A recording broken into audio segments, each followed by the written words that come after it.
Hi, everybody. Welcome to Coach Menachem Bernfeld's Shir. Let's get real.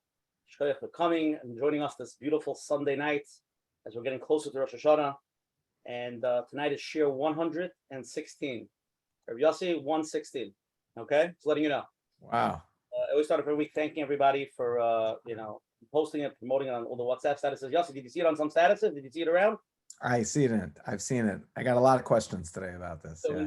we get a lot of the shares grows because people post it and they email to the family members.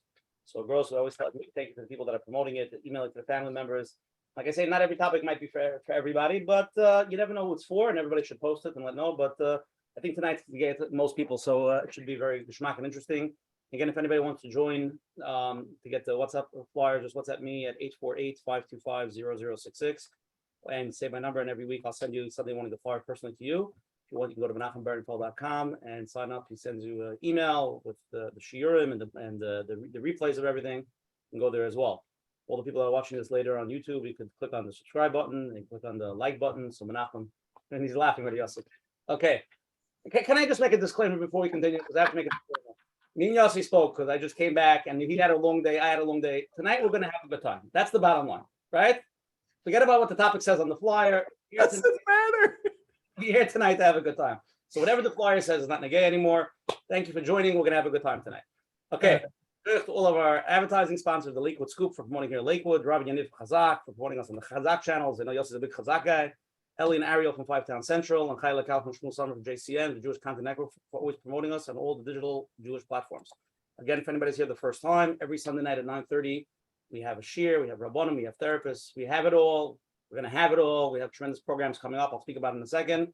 And please join us. Everybody's welcomed. I said the first million members are free, and afterwards we start charging. So we're reaching there. So chop around while you still could. Next Sunday is going to be the last year before Hashanah, because Hashanah is the following week Sunday night. So next Sunday, September 18th in Hashem, we're going to have, I don't know who knows him, who doesn't know him, but in Lakewood everybody knows him. He's one of the biggest rabbanim in Lakewood today.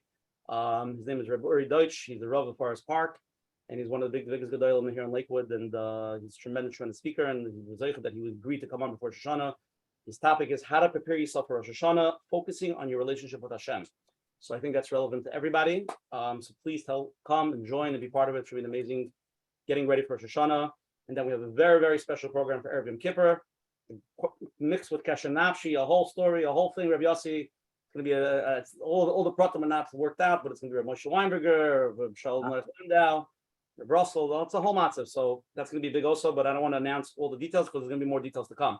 But hopefully we'll see everybody again next week. Tonight again we have the schus and honor of having the world famous motivational speaker, an expert who deals with children in today's world. He's in it. He's in it to win it, but he's in it.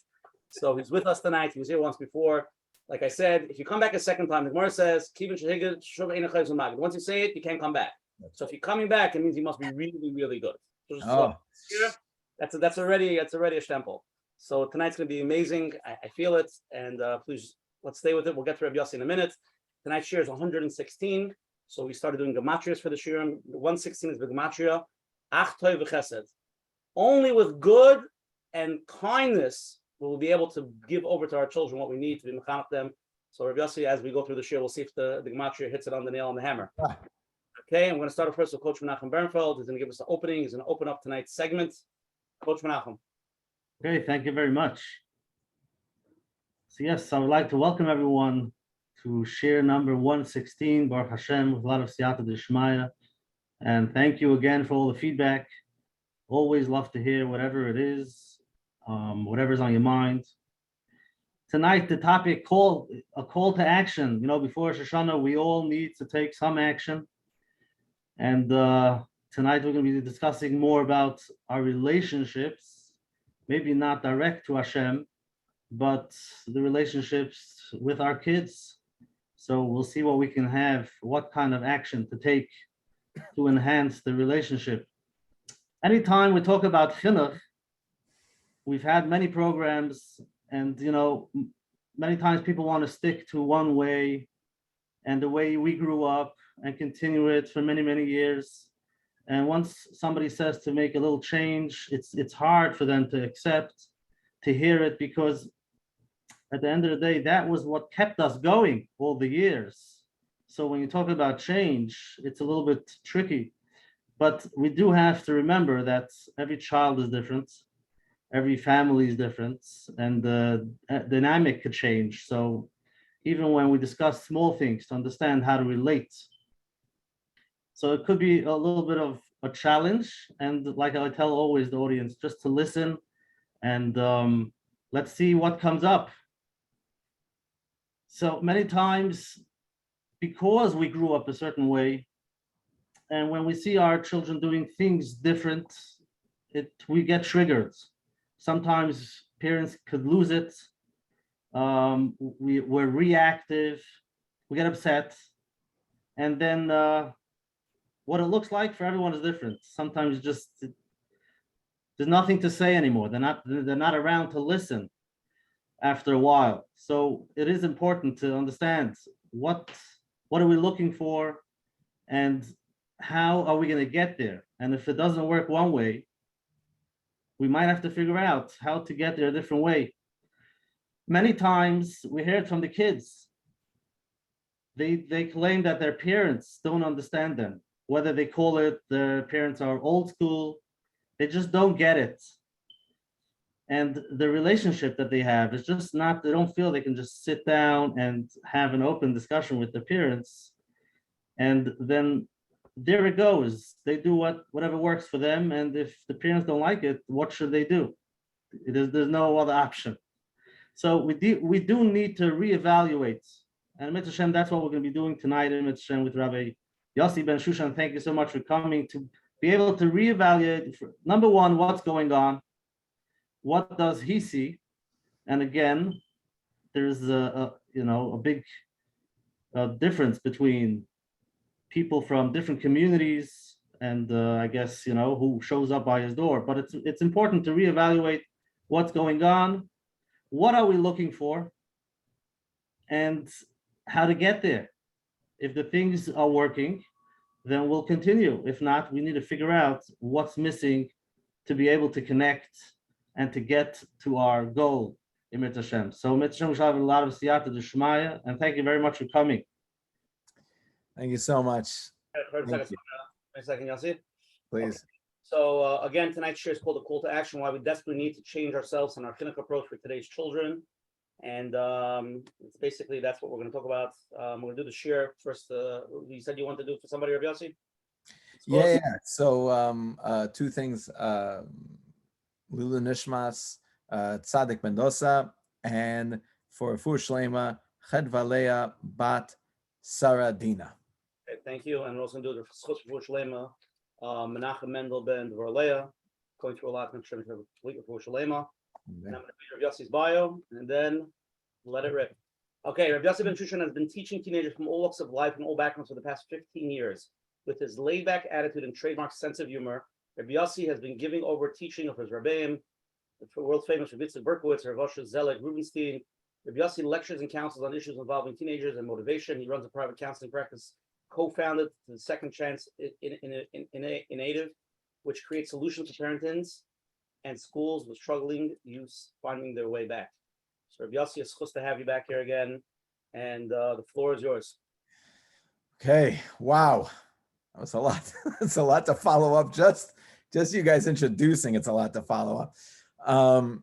So first of all, you learn things right away. I learned things immediately. Number one, when Rav Asher first started, we were at like 298 people, and I was like, the second I get introduced, I'm saying I'm not starting until we hit 300. Then we hit 300, and Rav Nachman started, and we were at 398, and I'm like, I have another chance. And then both of you were on while we broke 400. So I have no intro anymore. That was where I was going with it.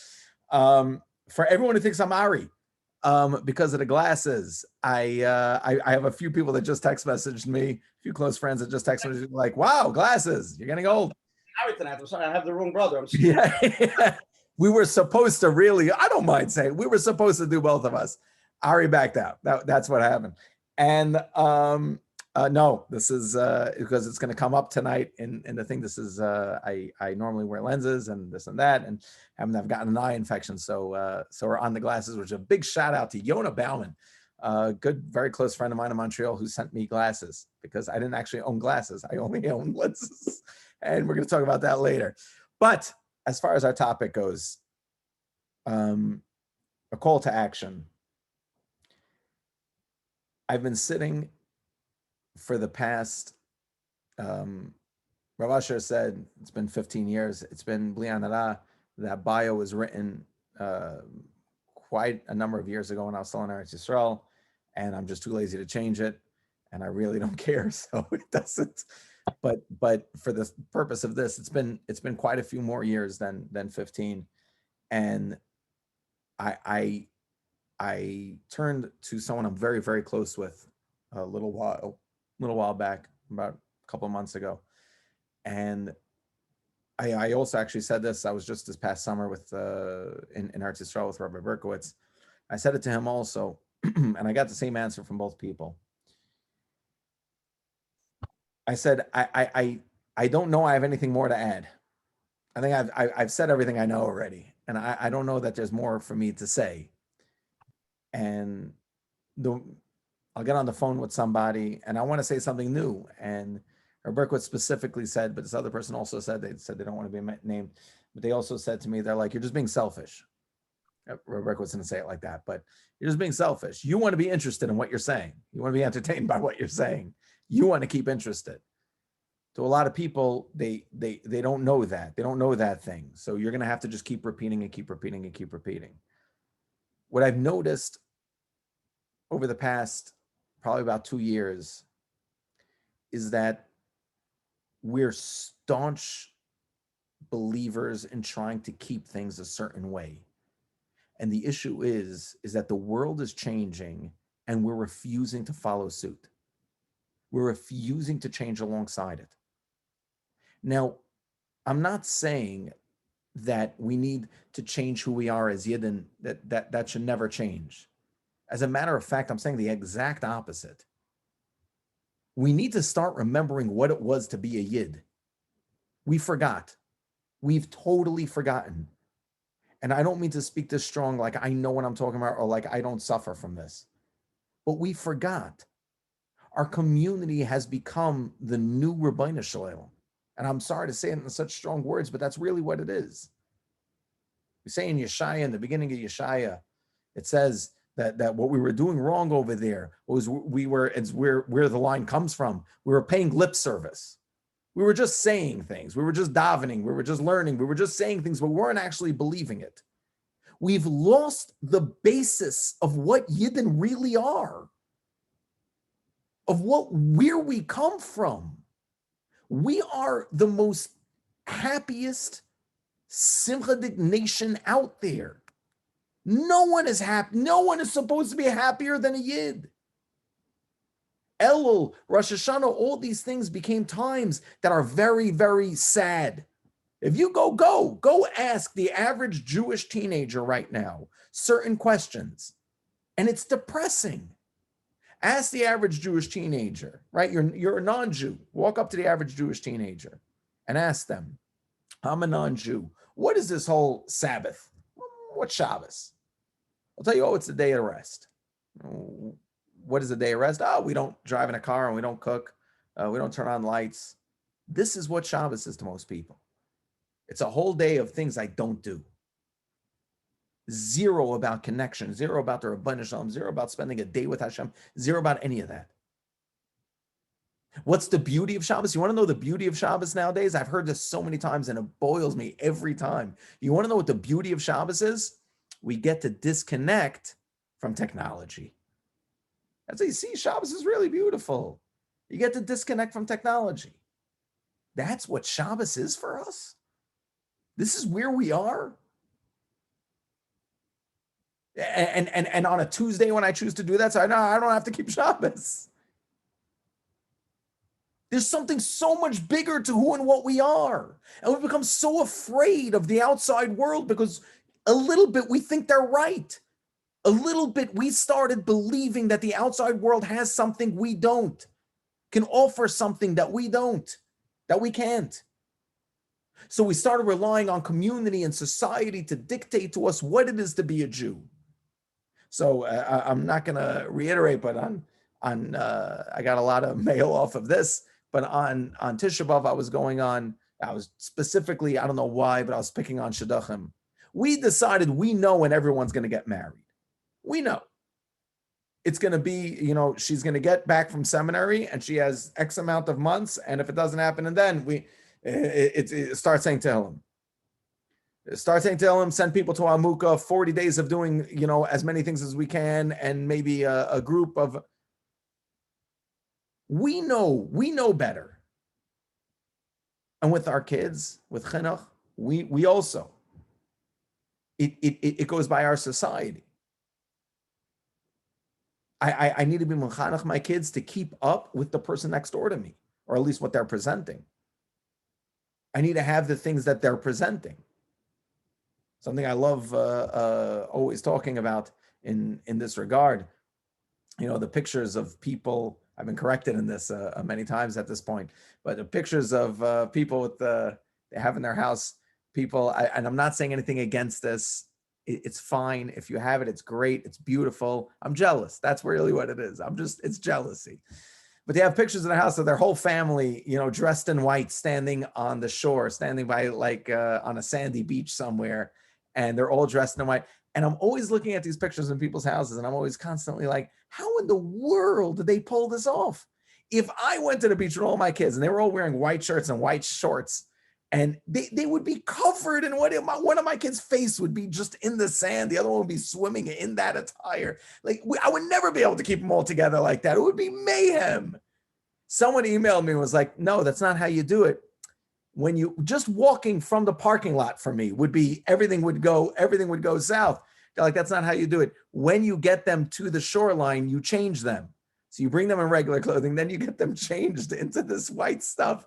I'm like, I don't know if that's more or less abusive. I have no idea, but it's all a lot for me to handle. And we have to have this picture up there. We have these things to keep up with. None of this does it say anywhere in Shulchan Aruch. Now my son has to go to mincha in his hat and jacket. It doesn't say it anywhere. I'm not saying anything against that. I'm just saying, where are we picking and choosing our fights? Where is it coming from? And this is the point where we're going to start with of what has to change in me, and then how does that affect my chinuch? I told people going to chinuch classes, learning chinuch from Rabbi Berkowitz. My wife went to a woman in Eretz Yisrael, Rabbi Spetner, when we were living over there for chinuch. And I said, one of the greatest growths I had as a person, as an individual, was learning about chinuch. Not because of how it made me a better parent, but how it made me understand certain things about life and myself.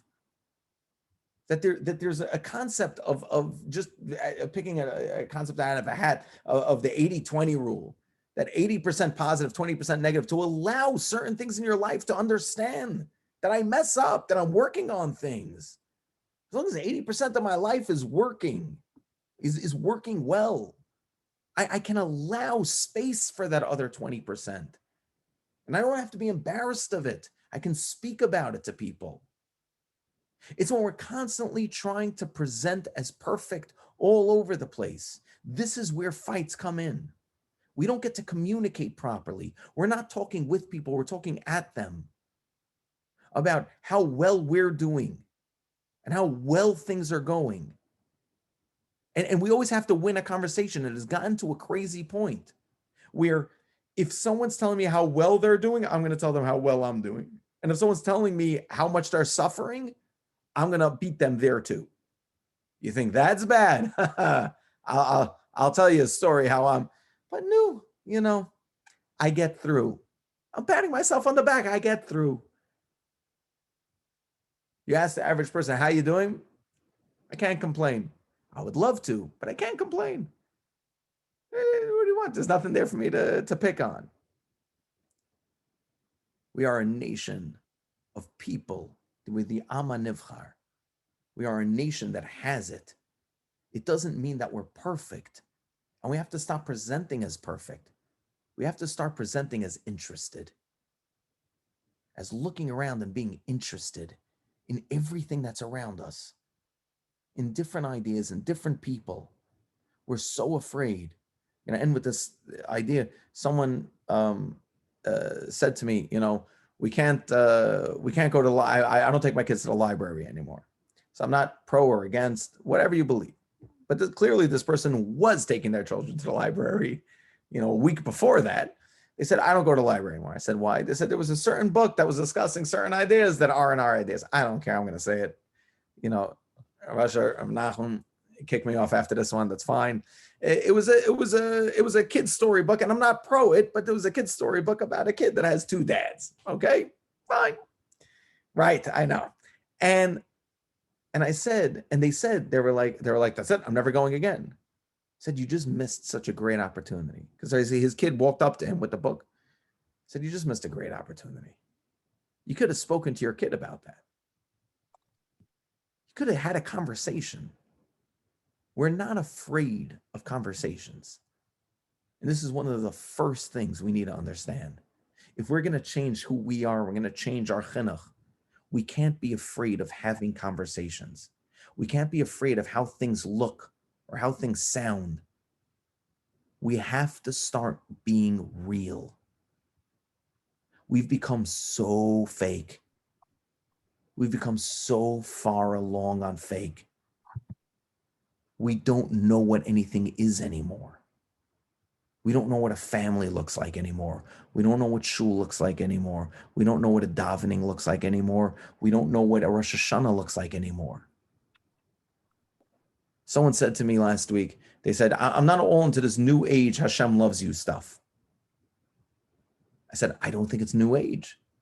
He said, no, it is. Back in my day, they used to tell us, fire and brimstone, you're going to go to hell if you da-da-da-da-da, and they're going to... I said, I think back in your days, that was the chiddush. Because it was such a given that the Rabbi Shalom loves you. It was such a given that Hashem loves you and just wants to be close to you and wants to grow with you. That was such a given back in the day. Nowadays, that's a chiddush. So we have to go back the other way and just remind people of the basis of what we believe in. Hashem didn't take us out of Mitzrayim so that we're living in this depression. That's not an oppression. That's not what he took us out for. He took us out because he loves us. That's not why he chose us. He chose us because he thinks we're amazing. And it's not because he thinks that the ones of us that stood by Har Sinai were amazing. It's because he thinks we're amazing. The people who are alive right here, right now. Nothing has changed from then till now. Hashem didn't not know what he was doing when we were born all of a sudden. It wasn't our parents' generation were awesome. Europe was amazing. And then when we were all born, that's where everything went down a handcart. That's not what happened. He was just as much in control of all of that and the societies that we grew up in and the technology that was around us. He was just as much in charge of that as he was about everything else. This is the world that the Rabbeinu Shalom had intended. We might be the nation, we might be the we might be the generation that brings Mashiach. We have to start acting like that again. That we have a connection to the Rabbeinu Shalom. That we actually believe he knows what he's doing. Even when that girl's not engaged yet. Even when that kid isn't going to shul in his hat. Even when I can't pull my family together for a perfect picture. Even when I don't have enough money. Even when I don't have enough time to learn. Even when I don't have enough whatever. Even then, the Rabbeinu Shalom still is watching out for me. The call to action is that we all need to remember and realize we're not the lost sheep. We're all an integral part of the Am HaNivchar, and we need to start making a very, very, very big difference in this world. Rabbi Yossi. Okay. Rabbi Yossi, we're gonna really get to the bottom of that, okay? Is it okay?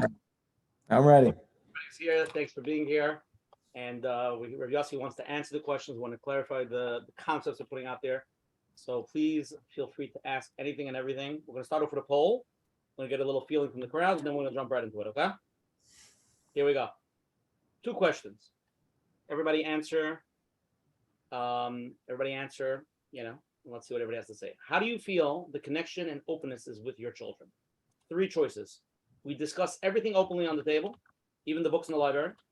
Number 2, some topics we discuss with guidance that apply to them only. So something's negated to the children with guidance, we discuss it with them. Or number 3, we barely talk anything with substance, more technical. Get up, go to sleep, wash your face, more that type. It's not what you want to do, it's what you're doing. So be honest with that. And the second question is, how do you educate your children when an issue arises? 4 choices. I talk to them strongly the way it should be.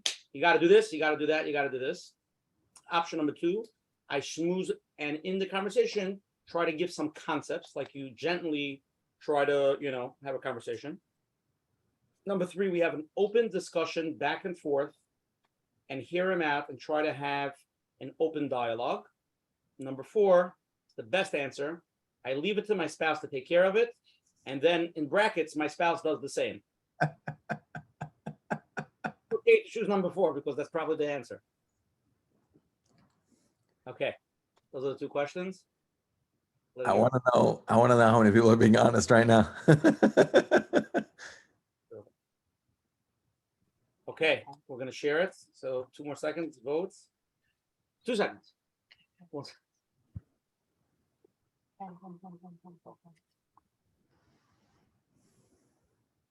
One second, we're taking a commercial break. Put on the Coke commercial. Menachem. He's muted.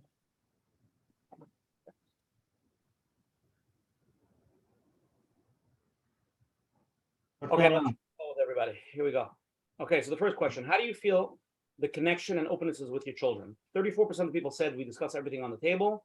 A whopping 52%, some topics we discuss with guidance that apply to them only. And 14%, we barely talk anything with substance, more technicals. Most people here are saying that they talk things that are negative for the children with guidance. Okay, Yossi, if you have any comment, you can jump in. We'll go to the second. Yeah. No, so far, so far I love it.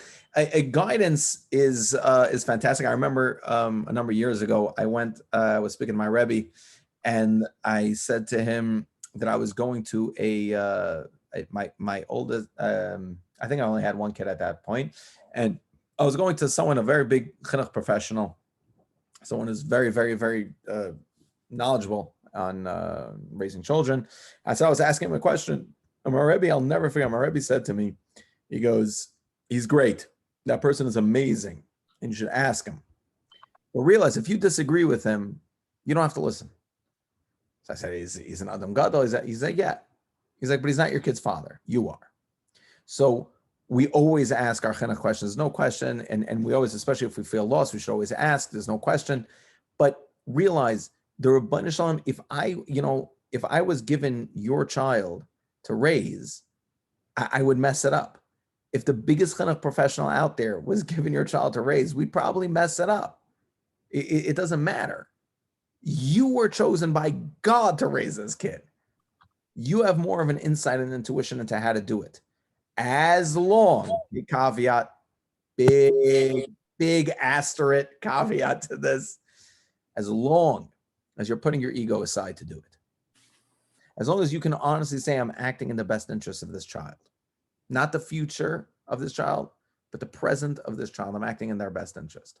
So I'm not trying to prevent them from being spoiled, from being this or being that, or I was raised differently or this and that, but that I believe this is really what's best for this child right now. No one knows the world like they know their own kid, So I love that 52% is some topics we discuss with guidance and apply to them only.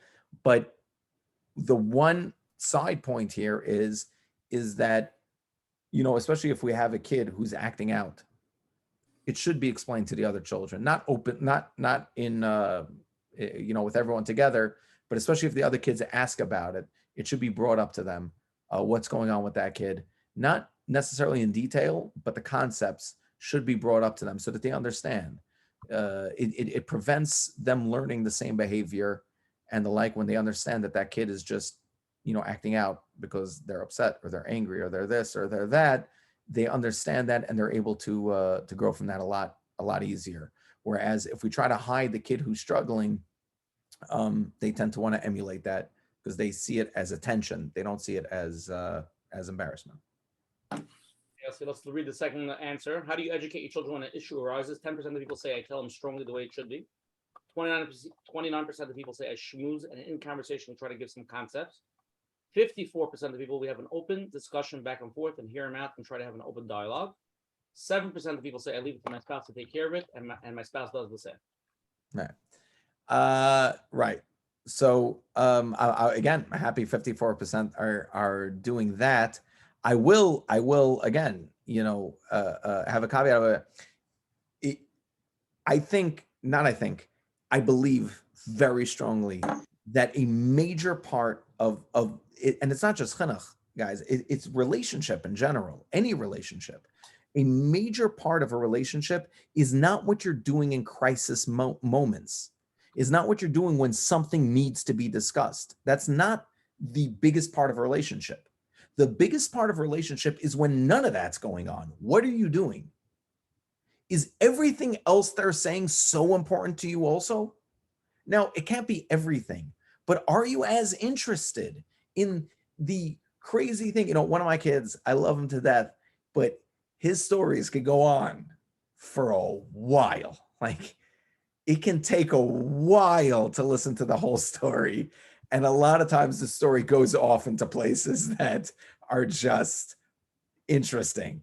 So, though, when I'm listening to him, the reason I'm going to try my hardest to stay till the end of that story is that if I'm showing an interest in that, the odds on him bringing up things that are very serious to me are just as high. So if he's able to, I like to tell parents, I like to tell myself this all the time, relationships are built on silliness. So what that looks like is I tell people to date their kids. What that means is that if you have a guy and a girl go out on a first date, right? Boy and a girl go out on a first date. They come back from the first date, they call up the shadchan. Girl calls up the shadchan and says, I'm never going out with that guy again. He's insane. And shadchan's like, whoa, what happened? And she goes, well, he proposed. So never going out with that guy again. He's crazy. And the shadchan's like, wait, I'm sorry, he did what? And she said, yeah, he proposed. She's like, it's the first date. She's like, I know, I was there. And the crazy guy, he proposed. So she's like, whoa, I have to find out what the story is here. She calls up the guy and says, how was the date? He's like, it was fantastic. I'm going to marry her. And she's like, maybe not. What, did you propose? And he's like, yeah. She's like, why would you propose on the first date? And he goes, well, what do you mean? It was, that's what we were going out for. See if we're going to get married. So I'm ready to get married. I proposed. She's like, that is highly inappropriate. She's like, why not? She's like, you don't know her. He's like, well, I got everything I needed to know. She's a pretty girl. And, our person, I enjoyed a conversation. She laughed at one of my jokes. I'm good to go. It's nothing to, a lot of guys out there right now are thinking to themselves, they're like, the guy's got a point. I could have proposed on the first date, I think. So what, very inappropriate for him to sit there thinking that he can propose on a first date, like he knows her now. But we do this to our kids all the time. We don't listen. We don't know what's going on. We have no idea but we propose. We walk in and we're like, tell me what's going on. What's happening right now? What's happening? What's this? What's that? To most of our children, you know what their conversations with us are like a lot of times? Imagine your in-laws. If you're a woman, imagine your mother-in-law. If you're a guy, imagine your father-in-law calls you up. Now, I'm sure everybody has beautiful relationships with their in-laws. If my mother-in-law called me up and said this, it would be completely normal and fine. I'm just saying, we can all be putting ourselves into this imaginary state and saying that if our in-laws called us and said to us, hey, randomly, hey, I'd like to get together with you this week for coffee, just to talk. You'd be like, oh, okay. And it's a Sunday night, they're calling you. You're like, okay, when? You're like, how about Thursday? Like, how about right now? How about right now you tell me what's going on? Because there's no way you just want to enjoy the company of my conversation. That's not what's happening right now. So what's up? You're really worrying me. I'm really nervous. What's going on? That is most of the conversations we have with our kids. Why? Because there's an agenda there for sure. If they want to have a conversation with me, think about it. Think about the last time you called. You said, Maishi, come in here. What? It wasn't because you wanted them to walk in and you said, here's a hot cocoa. How was your day? And you're like, it was fine. Oh yeah, but what's up? How you doing? I just haven't heard from you in a while. I want to know what's up. What's going on? You're like, all the kid's gonna be thinking to himself is, what did I do wrong? I don't remember anything that happened. What do I have to lie about right now? That's most of the relationships. And it's only that because when they do come running in, they're like, you're not going to believe what happened. Down the block, there's a blue tractor and it drove. And you're like, okay. And you're like, all the way down the block it drove. And then there was a fire engine and it was following my school bus home. And you're like, okay, that's fantastic. Let's just eat something. Okay. Do you have homework? We got to get this thing done because don't eat on the couch. Like it's just going to go from that's most of our interactions with them. So why would these open conversations be happening easily? They wouldn't be. As opposed to if we're taking out the time to be able to have real conversations, taking the time to get to know them. They are individuals. We don't get to mold kids. So I love this part from Hanukkah that Haneres Alalu, we're in Hanukkah is Chinuch, right? We're getting to Rosh Hashanah right now. I don't know why I'm talking about Hanukkah, but Hanukkah is Chinuch. Haneres Alalu Kadesh Shem. My wife told me this part. I've loved it ever since then. My wife told it to me from Rabbi Yomim Mizrahi. Haneres Alalu Kadesh Shem. Enel Reshut Lishtamish Behem El Rotam Belvad. The Nerot don't want to our children. They're kadosh. They're holy. We have no right to mess around with them. We're there to watch them. Our children are there to grow, to become something amazing. We're not there to try to knock them into the right mold for that. We're just there to build them up and support them as they're becoming that. They are naturally becoming amazing. The Rebbeinu Shalom put them here to do that. Our jobs is to just keep on building them, communicating with them, having conversations with them so that they can become that. So if these conversations are happening, that's great. If they're happening and the dialogue is flowing, you're doing something great. If the dialogue isn't flowing, then you have to start from that first step of being interested in stupidity, being interested in silliness. If you want good divrei Torah to be showing up to your Shabbos table, allow them to talk about something dumb that happened that week. Real good relationships start with silliness. Because that guy in the first example that we gave that proposed to that girl on the first date, when he asked the shotgun, well, what am I supposed to do on a first date? They say to him, nothing. You do nothing. You just sit there and you have silly conversation about nothing.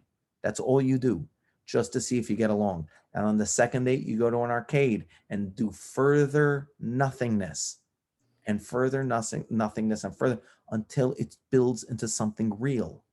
It's the same thing with our children. It's not nothing to them. Those moments that we're looking at them and we're listening to what they have to say, it means the world to them. It means everything. And it makes them trust us. And it makes them know that we're interested in them. It makes them know that we realize how amazing they are and how incredible they can be. So when they're struggling with something, we're also the address they want to go to. Okay, beautiful, Rabbi Yossi. Let's get into it. Okay, for anybody again who wants to ask a question, live questions go first. Please text Usher Barnes over here on chat. We have a bunch of questions when we get to. A lot of questions come in. Rabbi Yossi, you ready to get into it? Can we knock you around a little? Yeah. Okay, let's start off first with a live question. You're on.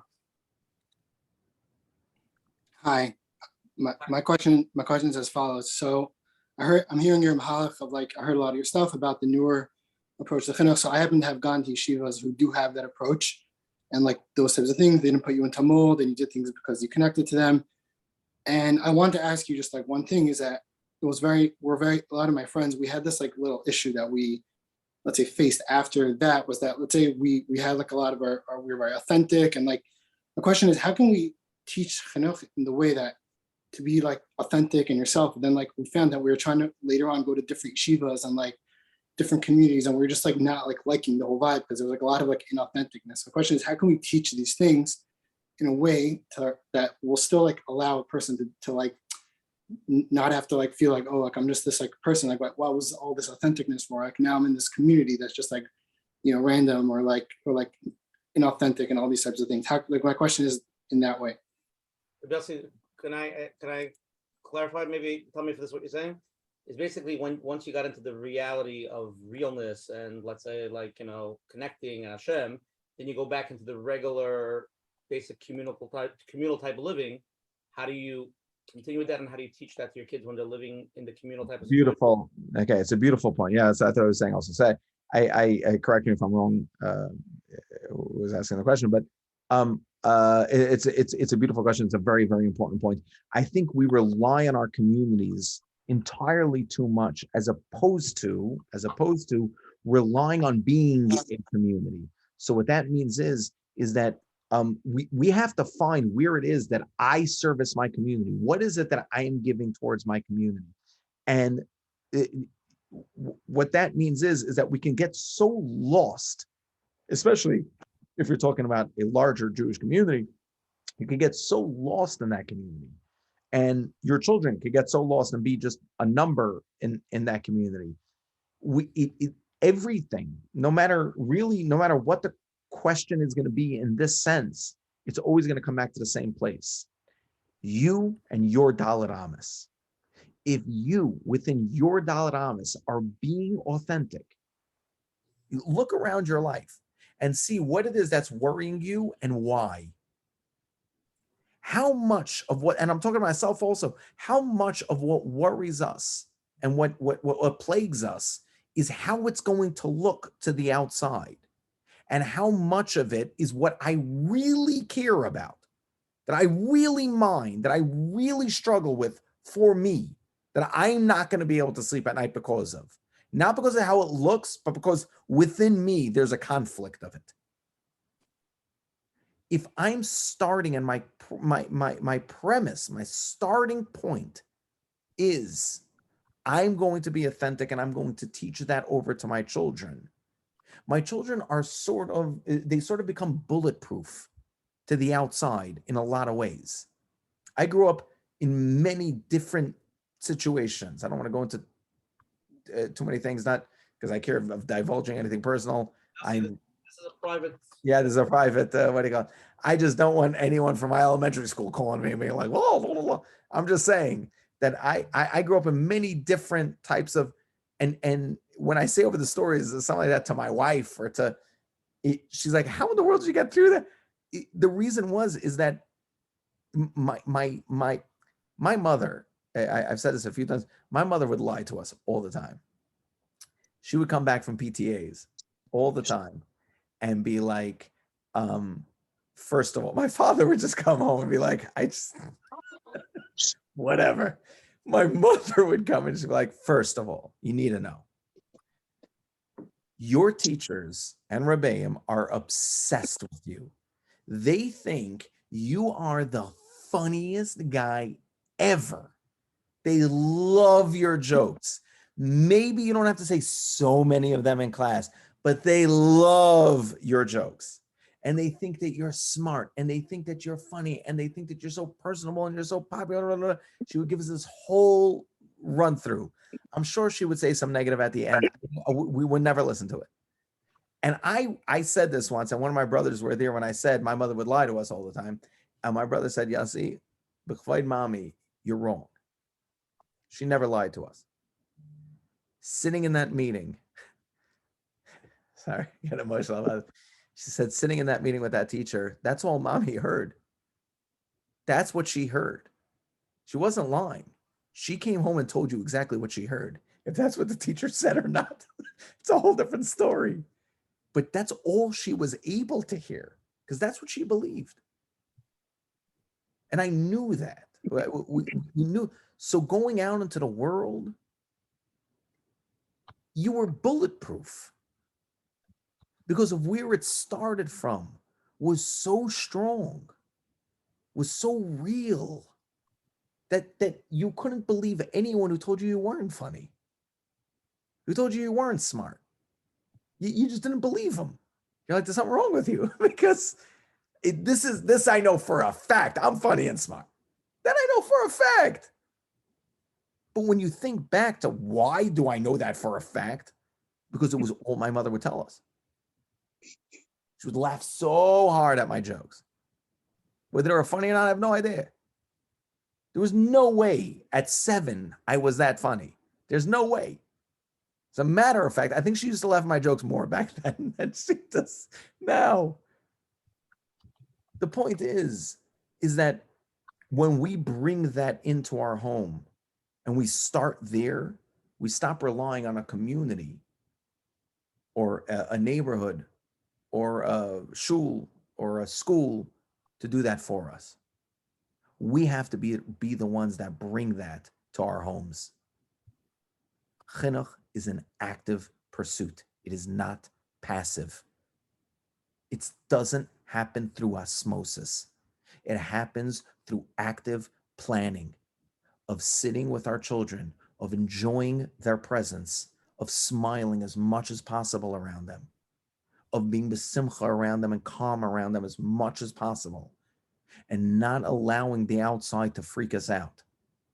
So in answer to that, it starts in your home. Let everyone learn from you. You feel like your community or whatever it is being less authentic, is being less, let them learn from you. Beautiful, Rabbi Yossi. Okay, next live question, you're on. Thank you, Rabbi Yossi. My question is, how do we give over to our children that sense of Hashem loving them when they see so much pain and hardship around, especially to a child that experienced trauma or abuse firsthand? Okay, that's a hard one. That is. I'm happy you brought it up. So let's just understand certain important basics to that. Number one, let's deal with before the trauma and abuse one. How do we do that for children in general? If we're constantly, and it's the same way we do it for ourselves, if we're constantly in a state of gratitude as much as possible, so it goes to that rule I mentioned before. I don't know why it's coming up so much, but I mentioned before the 80-20 rule, which is that if I'm constantly saying, wow, Hashem, you did this, Hashem, you did this, Hashem, you did that, you must be obsessed with me that you keep sending all this awesomeness into my life, then it's not just me throwing up my hands and saying, oy vey, Hashem, why, when everything goes wrong. If all they see is us saying why when everything goes wrong, then that's what they know Hashem as. If they see us constantly speaking to Hashem when things are going right, they're going to know that also. And it has to balance it out. As far as going to a place where a child has experienced, horrible trauma and horrible. One of my Rebbeim one time told me that the relationship a child has with their Rebbeinu Shalom is the relationship they had with their parents. And there's a lot of truth to it. If I see now, I unfortunately have to work mainly with the other side. I know there's at least just because of my text messages, I know there's at least 2 therapists that I know that are on right now. And I know they'll agree with this, where they'll say that when someone comes to me and says that this and X, Y, and Z, whatever it was, happened when I was 8. And right now I've developed this, that, and the other trauma, all these, I'm saying traumatic acting out and all these other things because of it. The most recent studies, and we don't even need them logically, we can use on this, but the most recent studies have showed us the event that happened to this child when they were 6 is not what has caused trauma. If a child at that age, at any age, and an adult, same by the way, it doesn't matter the age, well it does, but let's just say for the sake of argument of this conversation, doesn't matter the age, if they experience a trauma or a traumatic event, what causes the trauma is not necessarily the event, because they have kids who went through something very, very difficult, let's say, immediately spoke about it, had dialogue, were open about it, got help, were able to speak to people. Not only do these children not develop severe trauma, they actually thrive. They do incredible in life. What builds that trauma? It's the time that happens in between the event and later, whatever later is. But in that amount of time, and it could be years and years and years, shame, silence, and the like starts to fester, and that builds the trauma. And then that trauma needs to be acted out, and that trauma needs to go through many different phases and the like before it can get help. But that's what builds it. It's all of that silence and shame, the ability not to speak, the ability to be shamed about it, the ability to keep it inside, the ability to the secrecy. All of that is what builds all of that negative time and energy. And when a child is able and feels comfortable, and this is why this concept is so important of building relationships and dialogues with our children, because if, God forbid, something does happen, we're able to actually do something about it, as opposed to have it come out years later as this deep-seated emotional break in the child, having to feed the inner child then, and so on and so forth. It can all be prevented by honest, open communication. Having someone explain to their child as often as possible, Hashem gave us this, Hashem gave us that, look how beautiful this is. Thank you, Hashem. You know what? You know how far this line on a Friday night at a table goes? I heard it one time, someone say it, and I started crying. I'm not even the guy's kid, and I started crying. He looked around and he said, Hashem, thank you so much for these kids. I don't know what I did to deserve these kids, but thank you so much. They're so beautiful and smart and funny. Thank you, Hashem, for these children. You know what that does into a child's mind? And I want to be clear here. I'm not trying to indoctrinate children. I'm trying to give them over what it is that we really do believe in, what it is that we're alive about, is this concept. That if I have something, it's because Hashem was sending me a message. I love you, no matter what it was. To end this one, I was walking. We're gonna do a backyard confession about this one week. I was walking through the forest over here. I sometimes go walking in the forest. I was walking in the forest over here, and right now at this time in Cleveland, there's this this phenomenon that happens where acorns are flying off of trees, and acorns have these like points at the bottom of them, and if you get caught under I don't know, I grew up in New York and I spent a lot of time in New Jersey. I never met acorns before I moved to Ohio. So I don't know if this maybe happens by you guys also. Maybe I just don't remember it. I was a kid, but these acorns are like the size of like plums. They're like these huge things and they come flying off of trees. If you get caught with one of them, you could get bruised. I mean, these things they hurt. And I remember walking, and every time I was walking through this, I can freak myself out when you're walking alone in a forest. You're like, someone walking behind me. Is that a sound? And I'm walking alone in this forest, and these acorns keep getting thrown at me. And I'm like, okay, at this point, I think someone's just playing a game. Like someone I know saw me walk in here and is just throwing acorns at me from somewhere. And I realized like, it's really a sign. It's a great mashal for Hashem in our lives. Hashem keeps throwing things next to us. And we can either be like, whoa, I hope I don't get hit by one of these acorns, or I can realize that I had this preconceived deal with Hashem that whenever he wants to say I love you, he's going to throw one of these things next to me. And every time an acorn fell over there, after I had that little epiphany, every time an acorn fell, I found myself, I kept smiling. I'm like, I love you too. I love you too. Anything can bring us to a point that we say, "Ooh, look, an acorn fell. I think that means Hashem loves me. I think it's Hashem saying, hey, I'm here with you." We could use anything to show that. And when we do, our children start to develop that also. So it doesn't really matter what they go through. It doesn't have to end in a place of trauma and foregone all these things. It can be an opportunity. And that's really the one point I really wanted to make tonight. We have to stop viewing everything as an obstacle and start understanding all these things as opportunities. When our child comes home and says, I saw or I heard this and that, we're like, oh no, how am I going to handle this? You're going to handle it by having a conversation with them. It doesn't mean you know the right thing to do or the wrong thing to do. It means you're going to ask this kid, how did that make you feel? What did you think when you heard that? Isn't it interesting? That's really weird. I know. I don't know. What do you think about it? They're not expecting you to have the answers to everything. They're expecting you to love them through everything, though. And when we don't do that, that's when they start questioning things. When we don't have an answer, that's okay. We don't say, I don't know too often, but that's okay. Let me try to remember is a little bit better, but that's okay. But to say that, well, we don't do that. Don't ever say that in this house again.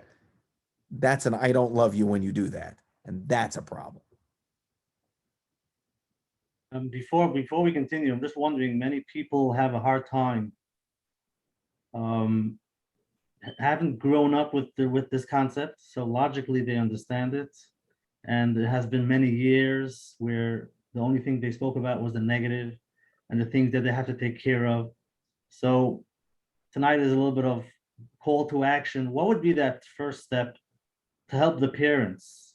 That's some healthy to be able to so that eventually they can give it over to their kids. Yeah.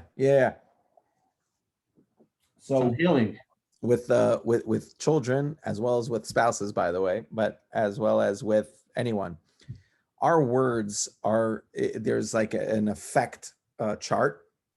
If we're gonna have an effect, like a chart, come on, Rav Asher, can you make it?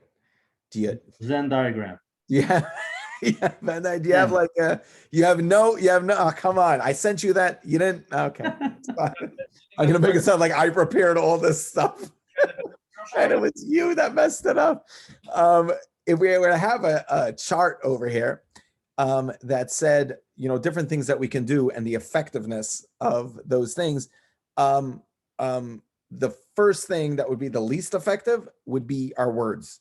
What we say, contrary to any article I might have ever written or anything I say, what we say is one of the first things we do, and it is also one of the least effective as far as acknowledging a relationship, showing love, and the like.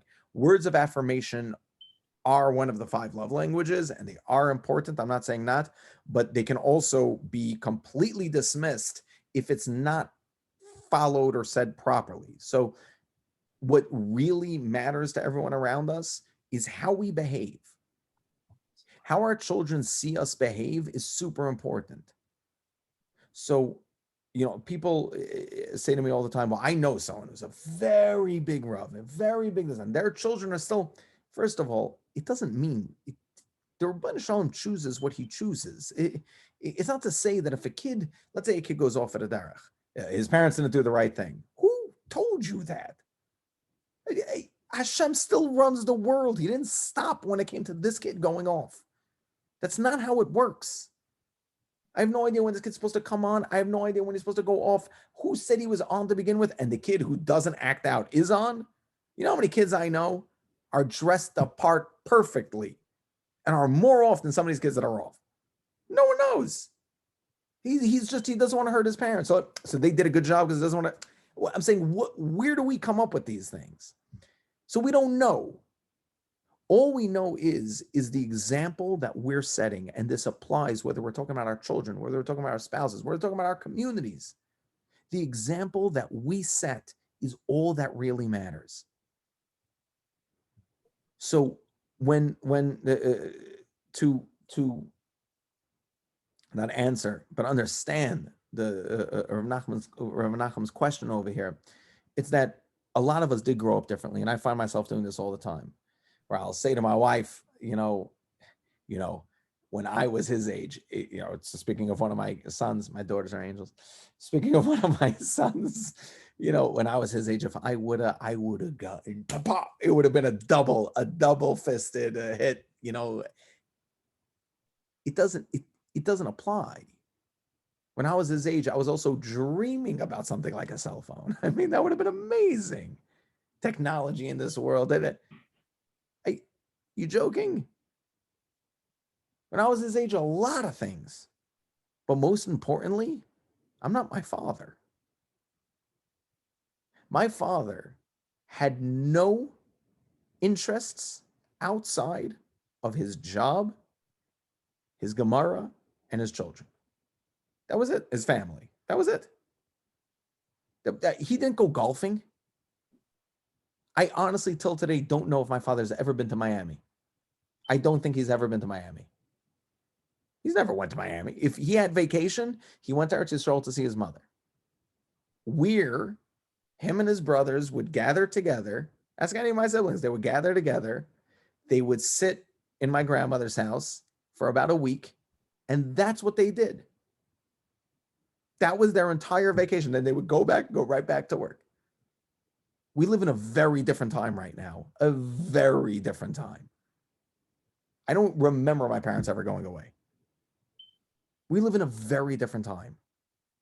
We're different, therefore our children are different. And guess what? It's not that bad. It's not bad. It's not evil. We're not worse. It's just different. So let's move past that and realize that our children, if they were being raised by our parents, would not do that well. So let's abandon the fact of how I grew up. I want to now take out how I grew up on my kids. It makes no sense. When we really think about it, it makes no sense. If you're that upset about how you grew up, go to therapy. Get over it and move on. Work through it. It's important to. I'm not downplaying it. It is. If your inner child needs that, go for it.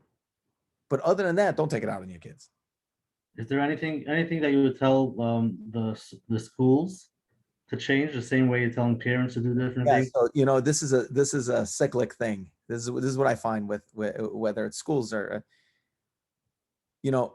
I was listening to a thing one time, and they were saying how this one school threw a kid out, and this person was on, and they were saying the school is a Reitzeach. This person is a Reitzeach. He's the worst thing ever. How could he do this? This is going to be, by the way, the least popular thing I'm going to say tonight.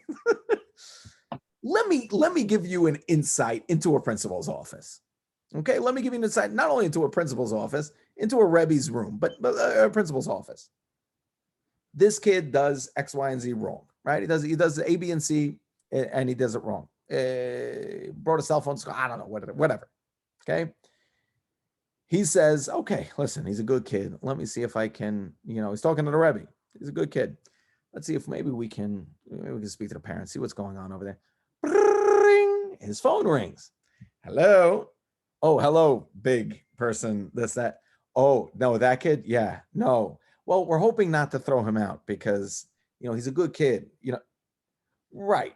Well, he's not going to get your child to have he starts hangs up the phone, starts at again. Now 10 parents call up and say he's a Reitzeach if he keeps the kid because he's going to ruin the whole rest of the class. So he's a Reitzeach if he throws the kid out. He's a Reitzeach if he keeps the kid. It's a catch-22. No matter what, this guy's murdering everybody. Now, I know, again, it is very unpopular to be pro schools. I'm not saying schools are doing everything right. They're not. But I'm not going to stand on a soapbox and start yelling at every school to do something different. I'm telling you right now, if every parent and every school decided to do something different, the school would follow suit. They wouldn't just close up shop. They want to close up shop. It's that we're all afraid of so many different things that we just don't speak up. We don't call people together to make a difference. And then if your school does something and there are parents who feel that from wise it's not acceptable, they're going to go make their own school. But then that's going to be the best school now because they're the strictest. Because that's the whole point. The whole point is to be strict. The whole point is that whoever is, we have to stop with this. The call to change is that we need to be honest. The average Rebbe, they're like, I don't know if he's paying attention to my kid. And you better be bribing your Rebbeim, because this guy holds down 3 jobs and he gets paid 30 grand a year. Go bribe your Rebbeim. You want him to pay attention to 30 kids when he has 3 other jobs to focus on? He's working till 9:30 at night every night, plus putting together class schedules. Anyone else handling your child, you would never accept it. If a doctor came in, God forbid, to see your child and said, I'm sorry, I just got off of a sales call. I'm also a car salesman. I just got off of a sales call, and it was really, what do you call it? Stressed me out like crazy. Okay, what are we doing? We're pulling teeth? Oh, good. Because I need to yank something. You'd be like, whoa, I think we're going to reschedule this appointment. No one would be okay with it. But putting our kids in front of a guy for 5 hours a day, that I'm fine with. Let him be stressed. It's okay. It's okay. Why should he have a nice house? Why should he make the end of the month? Why should he make his bills? Oh, it's good. Our priorities are backwards. Good for the kids. Yeah. So that they know that it's unimportant. So that they know the Rebbe's going to teach them that having a BMW is unimportant. Come on. We all have to start standing up. And guys, I promise you, I'm not on a soapbox here. I'm talking to myself. We all need to start standing up and being honest about our roles. It is on us to affect every single person in Klal Yisrael. The Gemara says it straight. The Gemara in Kedushin says it. When a parent doesn't give a kid a bris, when a parent fails to give a child a bris meal at 8 days, there is a list of people who are responsible afterwards. So if your next door neighbor isn't doing that, you got to do it. We need to stand up. And you're right. We might be shunned, and we might be this, we might be this, we might be that. So I'm telling you something I need to do all the time. And the only reason, one of the reasons that I'm so thankful for the position I find myself in the world is not because it's people like me, or because, believe me, they don't. I'll let you into my inbox. It's because I get to see sometimes that when someone leaves my office, or I hang up a phone, or what do you call it? It's one I'm going to share with you. Rav Asher, Rav Nachum, it's just me and you here. I'm going to share with you and a few of my friends. Everybody signed the confidentiality. Yeah. The friends of mine that are on right now, they know this already. They've heard this already. One of the most beautiful moments in my life are when I hang up a phone, or when I end the meeting, or I end the, what do you call it? There's this, the quiet before the storm. I happen to love rain. I do. I have this weird thing. I love thunderstorms. I love rain. But my favorite part is that first thunder. When you're outside still, and there's that smell, and everything's quiet, and it's boom, boom, boom. And like in Ohio, you get to hear it, like boom, boom, boom. Like you get to hear this. When I hang up a phone, I have that moment where everything's quiet for a second. And I just get to breathe for 1 second. And it's just me and Hashem in that room at that moment. And every single time it happens the same way. I look at the Rabban Shalom, I'm like, Rabban Shalom, I don't know if what I said was right or wrong. I have no idea. But no matter what happens over there, we're in this, right? It's me and you. Like, I might have just shot myself in the foot. I just yelled at a principal, or I just told this person that we're still, right? It's still me and you here. And again, I get to breathe and take the next call, or do the next person, or they get to. Hashem is your witness. He didn't stop paying attention. He's here with you. If you need to band together parents to get a school to change a policy, if you're a school and you need to do the right thing, the Rabbeinu Shalom is with you. It doesn't mean that it's going to end right. It doesn't mean I don't run the world. All I know is that when we say that the Rabbeinu Shalom is keeping, he has his svarim, right? We're going into Rosh Hashanah. He has his svarim open, and everything gets recorded. Everything is recorded. What that means is not there to scare us, I don't believe. I believe that's there to inspire us. Take your life. Everything is being recorded. Everyone's going to know what you went through one day. Everyone's going to know how difficult this was for you. Everyone. You're going to be a hero one day. It's just not today. Everyone is going to realize how incredible the sacrifice that you made for this was. It might not be celebrated today, but it will be when it matters. So you're right. Schools might sometimes be on board, might sometimes not be on board. Communities might be on board, might not be on board. We have to start from where we know is important. And there's something we discussed a different time, but I just want to sign off with the school thing, just with one concept, one idea. Your child needs to be in the right school. If you're disagreeing with everything the school's doing, you might want to change schools. It's not the best school, or I don't send to that school. So okay, don't. But you will at some point. A lot of yeshivas I know that are not that are openly not the mainstream. They say we're not the mainstream yeshiva. We do things differently here. Therefore, we're going to have a very colorful student body. A lot of people are going to say, I'm not sending. Let's say it's a high school. I'm not sending there. Right? So their 9th grade are going to have 4 kids. Their 11th grade has 25 kids. What happened? Did these kids just start multiplying? What happened was very simple. The kid that you didn't send in 9th grade got thrown out in 9th grade. So you sent him to the next one. That was 10th. Then you sent him to the next one. Then finally got to, in 10th, he did about 3. And then he finally got to the place that he belonged to in 11th grade after he feels like a failure of being thrown out of 3 places.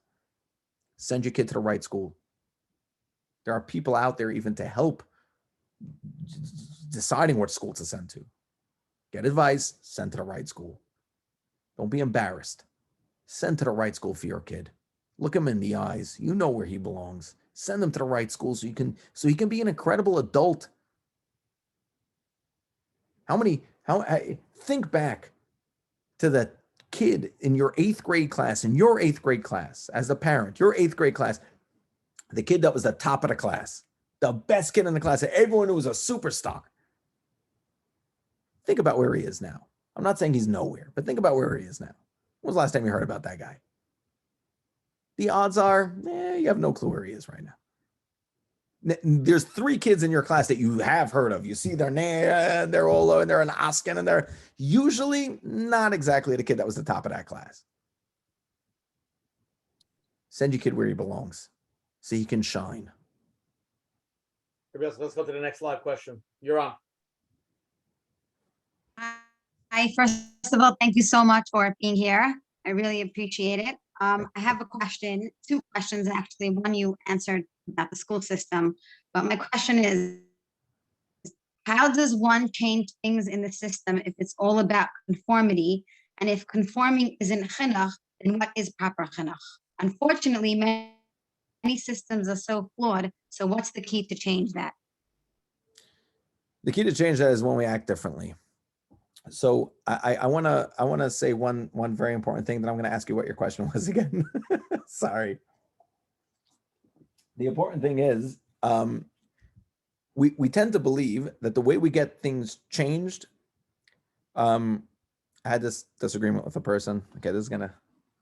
All right, Ravasha, you finally got to where you wanted to get to. We're gonna get controversial here.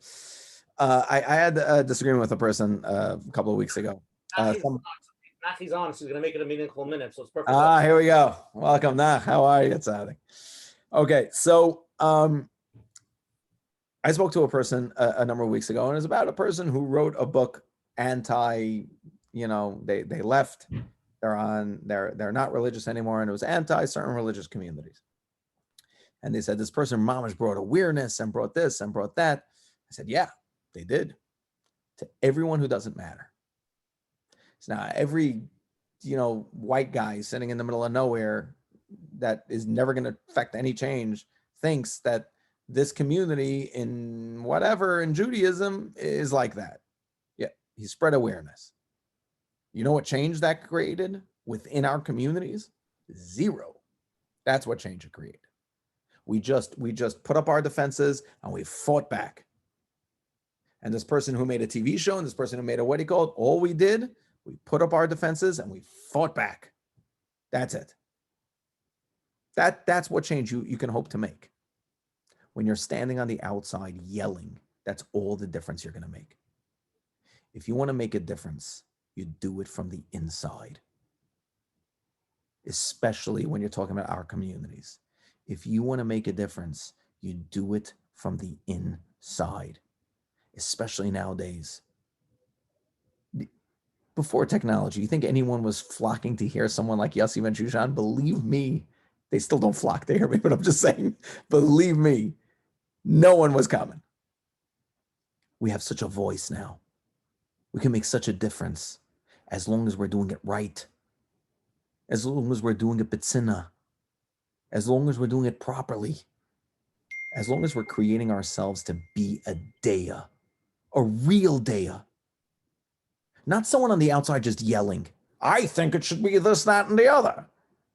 I had a friend of mine who was thrown out, not thrown out, he was called to task on one of the things he was doing in his classroom by his board, by the board of the school.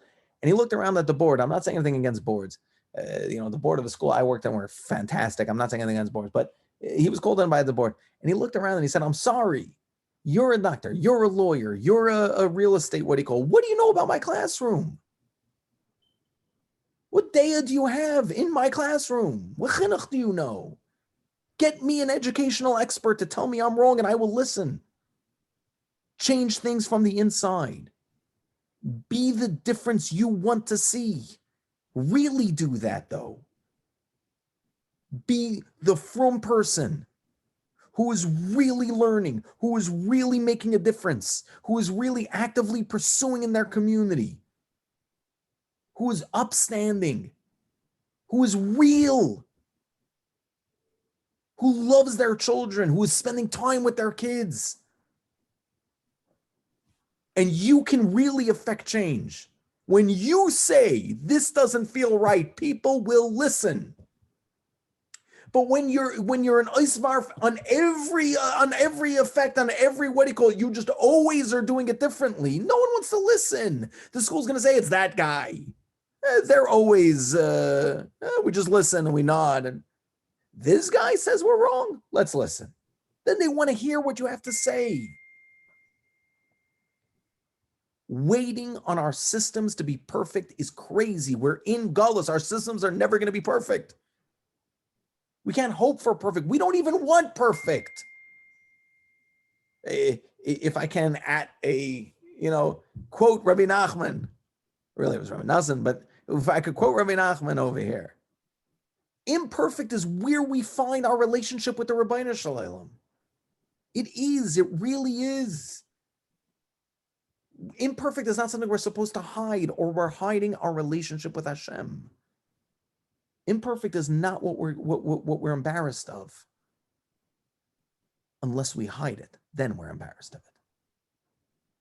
Make the difference from the inside. If you can be a part of the system and change it from the inside. So what does that look like? The only time we call up our rebbeim, the only time we call up our teachers, the only time we call up the principal is when something went wrong. What if we're actively part of our kids' schools? What if we're actively showing up? Really trying to be a part of things. And then when we say something went wrong, when we say something should change, then they'll listen. Then they'll listen. We have to believe ourselves to be important enough that we can make a difference. And the only way to do that is to be an active part of things around us, an active part of our child's life, an active part of our schools, an active part of our communities, an active part of our shuls. How many of us just wait for the PTA to be set up, for this to be set up, and then we come in and we complain? If we're going to do that, we don't deserve to be listened to. I'm sorry, but we don't. We didn't buy in. We didn't ante in. If we were standing, I'm telling you, I worked in schools. The parents that are listened to are the parents who are constantly in contact, not out of complaints, but out of asking what they can do to help, out of asking how the kid's doing, out of asking how the Rebbe's doing, how the teacher's doing. Is there anything we can bring in? You know what kind of limited budget they're dealing with? You know how much of a difference it makes when you tell a Rebbe, I want to sponsor donuts for the class for this, what do you call it? You know what type of difference that makes? These people are giving their life. They're giving their heart. And all they're hearing about every year, year after year after year, all they get to hear about is the time they messed up. You know what type of life that is? If you have a talented Rebbe, any school out there, if you have a talented Rebbe, there is zero reason he's staying in Chinuch. I'm sorry, but it's the truth. If he has the talent to connect with people, if he has the talent to be innovative, to be creative, he should get a different job because he can make a lot more money and be a lot happier. That's just the truth. Honestly. Because if he stays in Chinuch, he's just going to get trampled on. We can make a difference by celebrating these people, by building them up, by making them realize the effect they're having in this world. If you build people up, whether it's the people teaching in your schools, whether it's your children, whether it's your spouse, if we could forgive our egos and build people up, we will see changes like you would not believe. I've seen it work every single day. And the final note on it is, I'm telling you, the school could tell your kid he's incredible all they want. I could tell your kid he's incredible all you want. The therapist, the neighbor, the aunt, the uncle could tell your kid that they're incredible all they want. It'll go so far. A parent takes out a minute to honestly look at their child, and your kid knows when you're just doing it because you read it in a book and when you're doing it because you mean it. To honestly look at their child and say, whoa, I just want you to know something. I was speaking to your Rebbe today because you know I speak to your Rebbe all the time. And I'm so proud to be your Abba. I'm so proud of being your father right now. You have any idea the years and years and years and years that'll make a difference to your kid? Once we're in over here, I know I'm going over, but once we're in over here, I want to tell you a story that molded who I am today. I've said it before, but when I was, I don't know, I couldn't have been more than 8, maybe. I basically, long story short, I basically brought like a homeless person back to my house. This is a long story. And my mother was not happy with me. And that Friday night, we're walking home from shul. My brothers, myself, and our father. And the way the procession behind my father would work was that my oldest brother would, or the oldest boy that was walking home with him, and then happened to be my oldest brother, would like talk to him and learning or whatever. And the youngest one would be holding his hand. And then whoever else was there would be walking behind us and, hitting each other, trying not to get caught by my father, whatever, I don't know, messing around, I don't know. And we were walking, we lived on East 13th Street and Avenue L in Flatbush at the time. And between L and Elm, to be honest.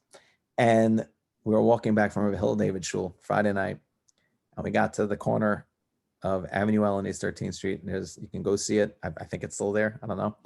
But there's a mailbox on the corner of Avenue L and East 13th Street. And my father was holding my hand, and he turned to my brothers and he says, guys, walk a little bit. I want to talk to Yossi. Now, in our house, basically my brothers are like, all right, it was nice knowing you. It was, we had a good run. But if he doesn't kill you, and he's just going to give you away to someone, then we wish you the best, with all your future endeavors. And they all, they just started walking, none of them even looked over their shoulders. And my father turned to me and he goes, "What happened this week?" I said, "I didn't say anything. You don't want to answer that question." And he said, Mom was upset. I said, "Yeah." He said, "Why did you do that?" I said, "The guy was hungry." I don't remember what I said. I said something along those lines. And my father was never one to really mix words. Like, he was not he was real Moroccan, and he was still holding my hand. He looked me very deeply in my eyes. And I honestly, till today, don't think he's ever looked at me that deeply in my eyes since then. He looked me very deeply in the eyes and he said, "Yossi, your entire life, people are going to tell you that you're wrong. They're going to tell you that you're going to be taken advantage of. And if you're that nice to people, and if you care for people that much, they're going to take advantage of you. And and I want you to know something, they're right, but they're very wrong. It's a superpower. To care for people is a superpower. To love people is a superpower. Don't let anyone take that from you. And as you get older, you're going to start losing it. But to be able to feel and be sensitive is a superpower. Don't ever lose it." I left that conversation feeling like $1 million. And I promise you, on anything you want, it is the only reason I do with what I do today is the only reason why I do what I do. It's because of that one conversation. Because I knew he meant that. When we instill, not only in our children, but in the people around us, that sense that what they are and what they can do is incredible, there is nothing that we can't change altogether. There is nothing we can't change. Now, I'm telling you, for all of us complaining, the Chinuch system has changed. It has gotten better. It has gotten better since I was a kid. It has gotten better for sure. It has been more accepting. It has been more open. It has been more loving. There's no question. And it's going to keep getting better. The more we change it from the inside, not from yelling from the outside. Amazing. Okay, so let's go back to having a discussion with our kids. Here's an interesting question somebody sent in. I tried to have a discussion with my 15-year-old daughter about different boundaries that I feel unnecessary. However, every time we talk about it, it becomes an overheated discussion. I just hate having this discussion with her. What can I do about it? Right. So number one, I'm not assuming anything here, but but I am, I guess. You're not having a discussion. You're having a dictation. You're telling her what's going to be, which if you're dealing with a teenager, that's just not going to work. One of the keys to a teenager's heart is respect. When you have mutual respect and you have understanding between the two of you, that especially if you're talking about a girl of the, I don't know how many families I've had to deal with at this point. I had to deal with, I had to deal with them, but I've had to do with, and just people I know and people I've seen, and the people who in their homes, the children are part of the home. They're a part of the family. They're a part of running the system. And it's not like everything has to be perfect. It's like, no, that's that kid's job. And yeah, sometimes the table is going to be set by an 8-year-old and it's going to look like that. It's not going to be perfect. It's going to be all over the place. It's going to be, but that kid's proud of that table job. So that kid feels respected and feels a part of the family and feels, when we show our teenagers respect and we show them that we're listening to them and that maybe they do have a point, and a lot of times they do have a point, then we can actually have a conversation. But a lot of times we say, I tried talking to my kid and having an open conversation, but it didn't work. The concept that something is going to work or not work is already not a conversation. your kid might have a point, and then you work together to figure something out. So I met these wonderful kids. I'm not gonna say right now, and I don't have their permission. I met these wonderful, wonderful kids who started a business in their house. They live in Lakewood. They started a business in their house. They make things and they sell it, and it's a wonderful business. And they're exceptionally talented. They sent me this beautiful box of things on I think it was Shavuos. It was incredible. It was beautiful, really unbelievable. And so they do need to have those three. And these are young kids, by the way. They need to have access to technology because they are what do you call it? They're running a business. They do need to have access to that. Why shouldn't they? They're running a beautiful, beautiful business. Why shouldn't they? Now, if you're okay with them running a business or whatever, but why shouldn't they? You're going to take away that.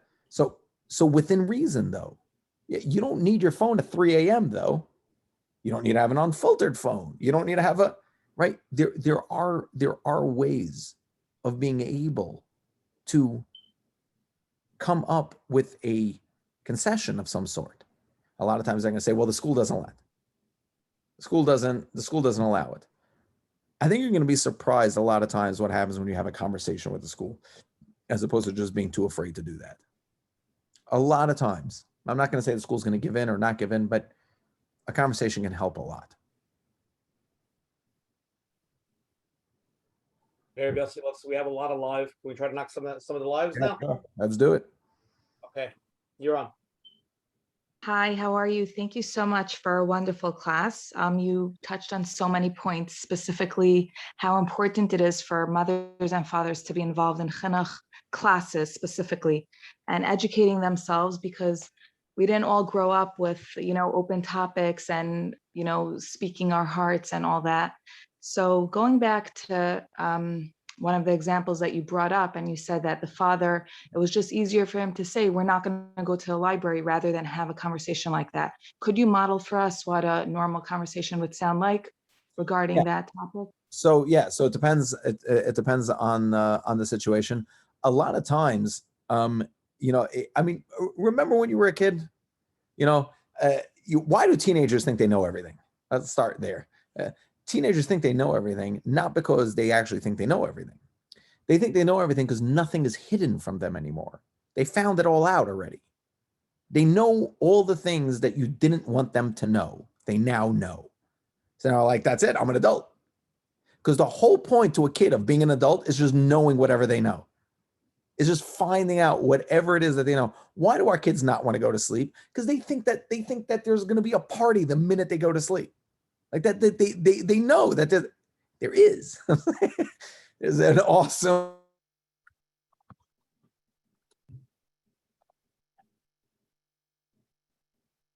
Having a party. Menachem, he's frozen. It's having a party. I think the question was too hard. Relaxed. That's what they think is going on. That's what they. So to have a conversation looks like this. So I'm just saying. So the first and foremost part is saying it's not that I don't want you to know things, right? Because the minute we tell them that's not for you, we don't talk about that. We don't. All that inspires in a child is their curiosity, and they just want to know now. So they're gonna find out really what life is. I mean, let's say that guy was right, and that book was the book was inappropriate. I'm not denying that the book was inappropriate. The book was inappropriate, right?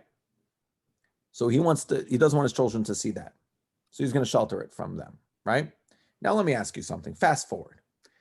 You're speaking, or you hear about someone who's speaking to a Rosh Hashiva of a high school. There's Rosh Hashiva of a boys' Mesefta. And they say to this, we're just going to go out with it. It's 11:10 almost at night. I assume whoever's up and on right now can handle a little bit of a mature discussion. And they say to this Rosh Hashiva something like, oh, there's a billboard or an advertisement or something about homosexuality. And the Rosh Hashiva says, I'm sorry, what? And he says, homosexuality? He says, I don't know. I don't know what that is. Yeah, I don't know. What? How don't I don't know, however you want to say it. It's like, I've never heard of it in my life. Like, what? Really? Like, yeah, I don't know what you're talking about. Like, and you, It's freezing up, Menachem. Can't freeze now. you don't know how to explain it. And you hang up the phone, you're like, whoa, okay, that was, and then you're like, wait a second, I need to get my kid out of that school. Why? Because if he's so out of touch that he doesn't even know what that is, then my kid can't be in that school. He's not going to know anything of what's going on. Okay, it was a bad example, but I'm saying, let's say I say to him, television, I don't know, internet. He's like, what's internet? Right? He has no idea what internet is. Cell phone. I have no idea what a cell phone is. Never heard of it in my life. Like, you're out of touch. How are you going to be understanding what a bacher is going through if you don't even know what a cell phone is? If you've never heard of it before. So the question is, who taught him that? At what age did we sit down and educate this kid about that idea? The answer is, well, hopefully never. So he's a 30-year-old and has no idea? No, don't be silly. He's going to find out. I know. I'm not being silly. He's going to find out. You're right. He's going to find out. So now the question is, who taught him that? How did he find that out? Anyone know? It was his friend. Some random kid in his class. It was a kid 2 grades older than him. Some guy on a bus. Some kid in the back of shul. That's who you want? That's who you want telling your kid about these things? So the question is, how do we have this conversation? The conversation doesn't necessarily need to be all informative. It needs to be destigmatizing of the interest. So when the child says, wow, in the world does this kid have 2 dads? You're like, I know, that sounds really weird, right? You've never heard of that before. That sounds very, very, very weird. What do you think it means? Well, I guess it means that, and you go through it in that way. What do you think it means? Oh, that's interesting. So by Gaia, whatever, it depends on your kid's language. A lot of this depends on an upbringing and a lot of different things. We can explain certain things in different ways. Personally, you know your children, you usually know how to talk about it. If you don't, ask somebody who, a Rav that like you're close with, that you know, that they'll usually be able to give you a fair enough way. But to just throw the book, that's definitely not okay. So if we're talking about difficult conversations, so even the birds and the bees, even anything like that. So Raz Makal from my Rebbe, I think this is genius. What I do is, my son turns 11, 10. I start learning with him. We have a chavrusa in Ketzer Shulchan Aruch. We start going through halachas. Immediately, certain things come up. Right away, if you're going to be learning from the beginning of either Mishnah Berurah, Ketzer Shulchan Aruch, or anything like that, things are going to come up right away about how to wash yourself, and you get to broach these subjects and have conversations about how the body works, about how different things happen. And it happens through the lens of Kedusha. It happens through the lens of Torah, which is how we want to raise our children, is through the lens of Torah, is from the base point of Torah. So as long as we're smart about how we bring it up, these conversations are going to happen very, very freely and very easily. But again, we need to be smart about it. And it's a lot of not necessarily giving them all the information, but it's a lot of listening to what they think about the subject and then correcting where it's wrong. Beautiful, Rabbi Yossi. Okay, we have somebody more live. Yossi, you good? We can keep going? Yeah, let's go. The one thing I think we just want to put out there is we have to come to the realization also that it's out there. It's not like it was, I was sitting with a group of my friends that we were in Yeshiva years ago. We said, when we wanted to do something, right? Yossi, come on, you can relate to this. Flappish boy. The parents went away, Ben Azman, and we wanted to watch a movie, do a show. We had to figure out how to get the car, to get the TV from PC Richard, to return it, to go into Blockbuster, who's going to go in. It was like 8 hours of work to watch a 2-hour movie. Right. That was just like one example, and we were laughing about it. When a kid could just have like a cell phone device and have basically the whole world in his hand. Right. So the knowledge and what's going on out there, and the concepts that America and the world is putting out there, right? All the stuff, right? That's in the avir. It's Right. there. So to live in this like planet of like, I'm not gonna talk about it. We don't talk about this. We don't talk about that. It's only suppressing it and making it more of a real issue. When again, like you said, 100%. specific and get into details, but the concepts are real. I mean, the kids live with this. They go outside. I mean, on the posters, on the bus, on the this, on that. I mean, this is the world we live. We don't live. Maybe we should, but we don't live in Meir Sharm. If we did, maybe it would help us. Right. We live in America where it's in your face. 100%. Yeah, Yossi, but it gets confusing. Number one, what's the line? You're not going to put everything on the table, and what age? And for those who didn't grow up with it, it's you're totally throwing them a curveball. Like, what in the world? Right. So on the question, actually, I wanted to thank you for saying that, because I wanted to remember she said on the question, and it's very important. I very much believe that if you were to approach an accountant, if you were to approach a financial advisor, if you want to know what their education is, we need to educate ourselves, right? We're given children, and not many of us, myself included, are educated in it. One of the reasons why I try bringing up chinuch and kids all the time in any share or any lecture or anything I'm giving, is because when I learned about it, I was like, wow, people really need to know this stuff. This is not natural. It's not, especially nowadays, it's not natural that we just know this stuff. It's totally okay to pick up a book, to go to a share, to go to a course, to go to a, and they'll cover, a lot of these things, mainly because a lot of it is individualized. A lot of it is individualized. There's a lot of nuances to each individual kid, each individual family, that you're going to have to be able to work around, and that's okay. But the two rules that I like to say is, number one, be calm. That's the first thing. That is the most important thing. Nothing you're calm about, this is just a rule I found, nothing you're calm about do your kids care about anymore. So if they bring up something to you and you're just like, yeah, that's the thing. Where are we going for pizza? Like, they're like, fine, forget it. That didn't do it.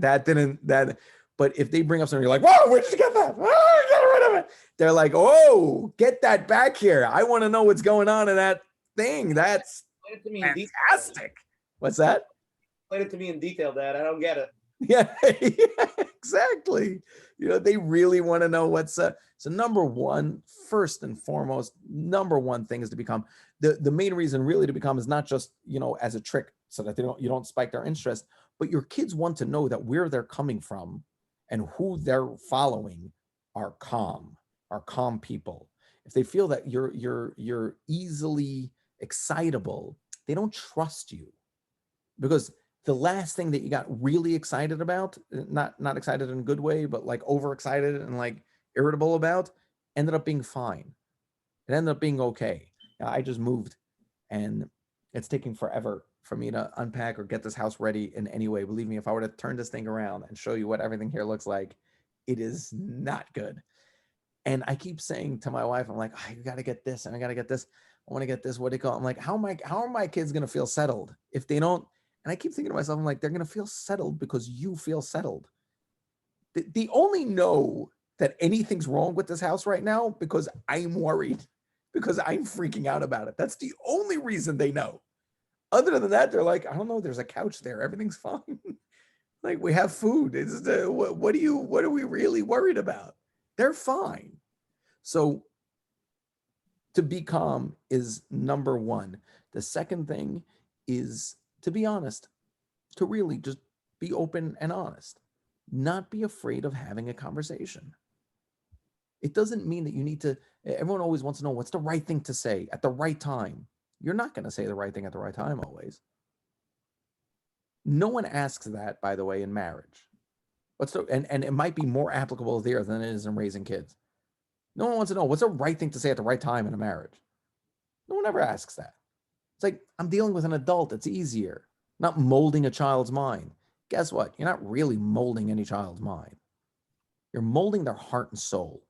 That doesn't happen through one conversation that you might have said something right or wrong.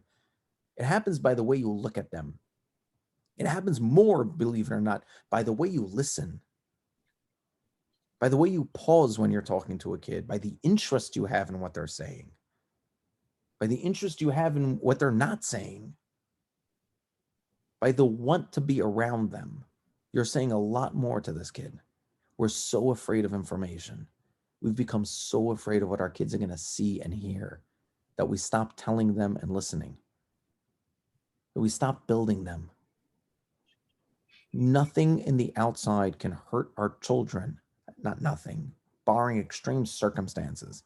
Nothing in the outside can hurt our children if we have a relationship with them, if we have a real deep relationship with them.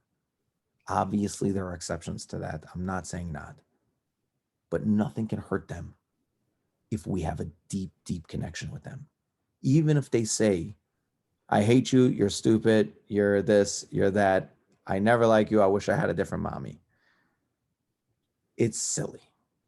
They love you. They wouldn't be saying that if they didn't love you. Okay, Jesse, let's go to the next live question. You're on. Hello. Hi. Hi. Presentation. I've been in Chinuch for many years, for decades, and I also have a couple of generations of descendants under me. So I've seen throughout the years how important it is that we speak carefully to our children. And you mentioned before about building up the self-esteem of a child. However, how do we teach parents or help train them that to find the middle ground of building up your child without making him an egocentric person and thinking that he or she knows better than everybody else in the world? Comes a point that we forget about limitations when we try to build up our child. Right. My first question, which I originally signed up for, but I'd like to say something else which you touched on and made me think. In the frum world, it bothers me very much the hekpeda on gashmius, to the point that so much is over the top. And these things come from the home. I don't think it has to come from the outside world. It's come from the home. And I'm just not understanding, and it constantly disturbs me. Where did this come from? And how do we keep it in check? Okay, so I'll do the second thing first. The second thing was our fault. We did that to ourselves. What I'm going to say is not going to be popular, and I apologize.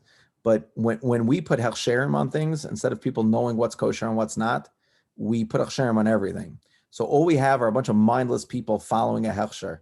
So you're right. I would never eat at someone's house that has something that they know is kosher, but doesn't have a hechsher on it.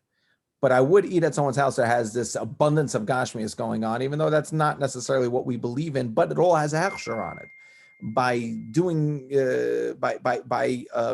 making people into a bunch of brainless zombies, we allow them to just believe that as long as there's this symbol on it, everything's okay. And we're allowed to do that. And the second hechsher and anything else is going to become the standard of what we believe in, right? Food among us is the one thing that we're allowed to indulge in. And I'll never forget this for the rest of my life. It scarred me for forever. I was at a program somewhere. I'm not going to say where. It's at a Shabbos or something like that somewhere.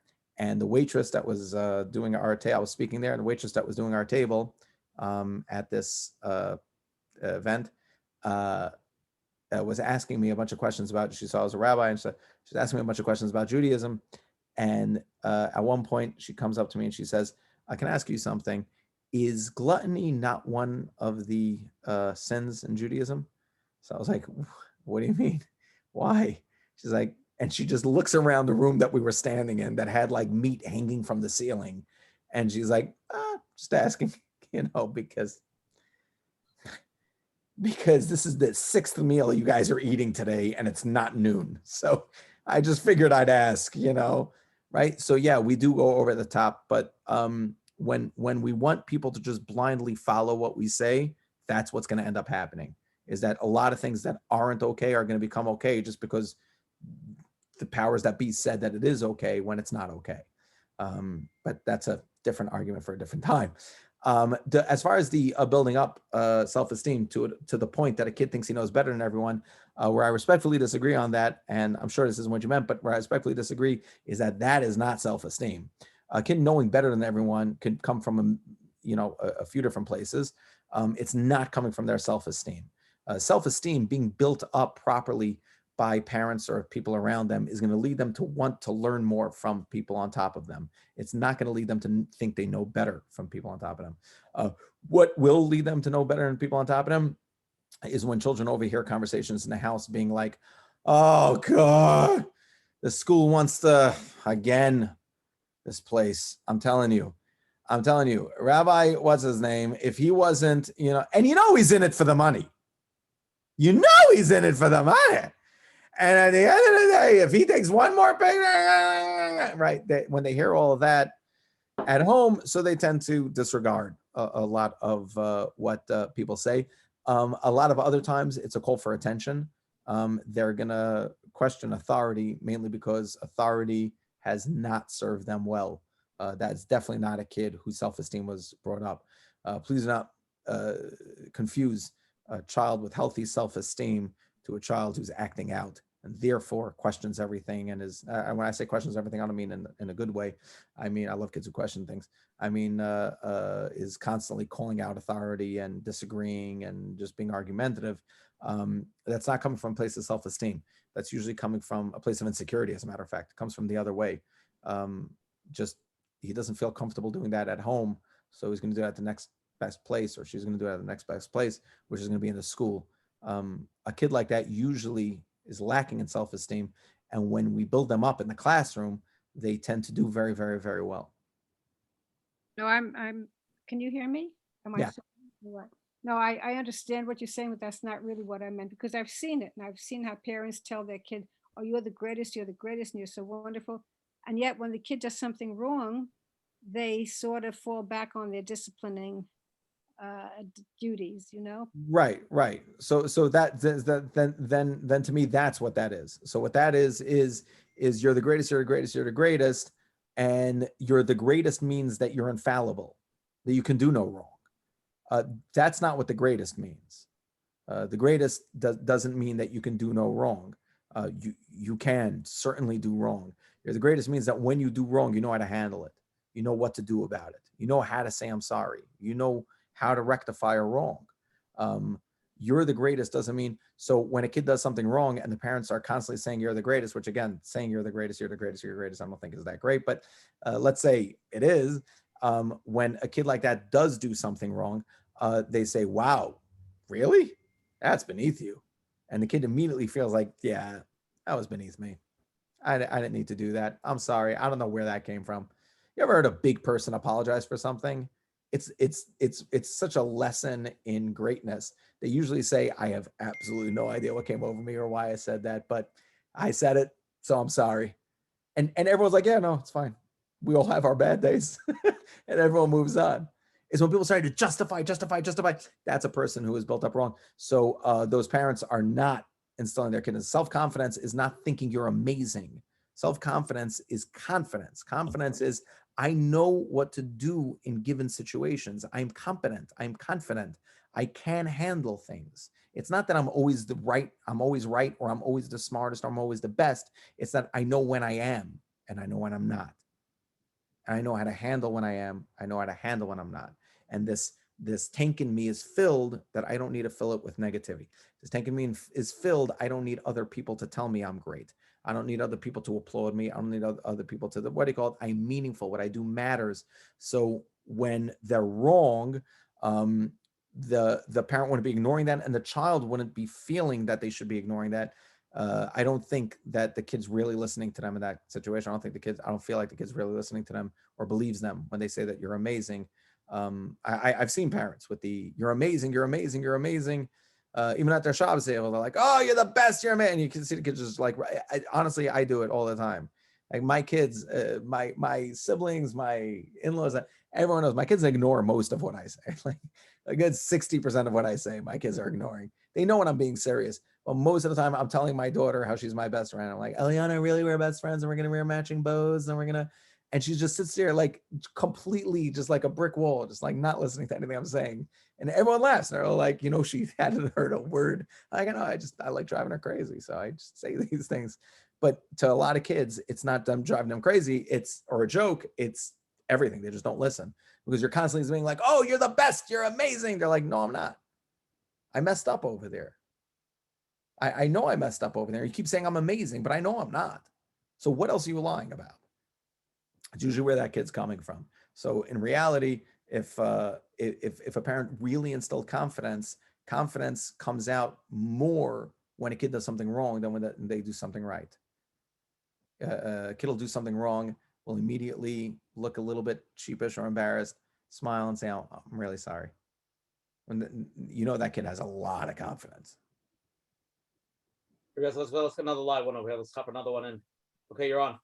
Yes. Rabbi Bensoussan, thank you so much. I'm so inspired by everything you're saying and last year, and we're all here hooked on you. Thank you. So you mentioned, actually, you made a statement which segues into my question, which is that chinuch doesn't come naturally. And I agree with you. I wish we had you when we had small kids. Now our kids are big and they're married and they have their own small kids. So I want to be able to phrase this correctly without sounding like maybe I don't know.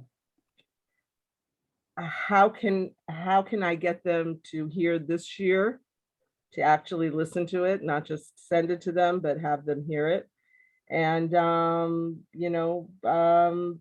take in, follow this wisdom. I want to tell you something. This is a phenomenon I found. I want to tell you a story. When I was I think I was 17, maybe 18. Okay, the guy who this is about, I think might be on right now. So, but I was maybe 18 when this happened.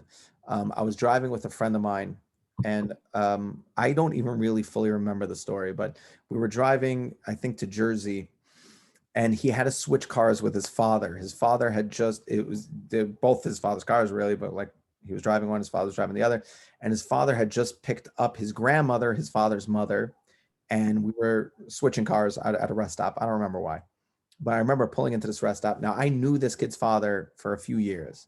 The most relaxed, funniest, just laid back guy you've ever met. Just across the board, just extremely laid back. We get to this rest stop. We pull in. My friend, we'll call him Maishi. My friend Maishi turns to me and he goes, Yossi, you need to know something. We're about to see my father. You know my father. I'm like, yeah, he's awesome.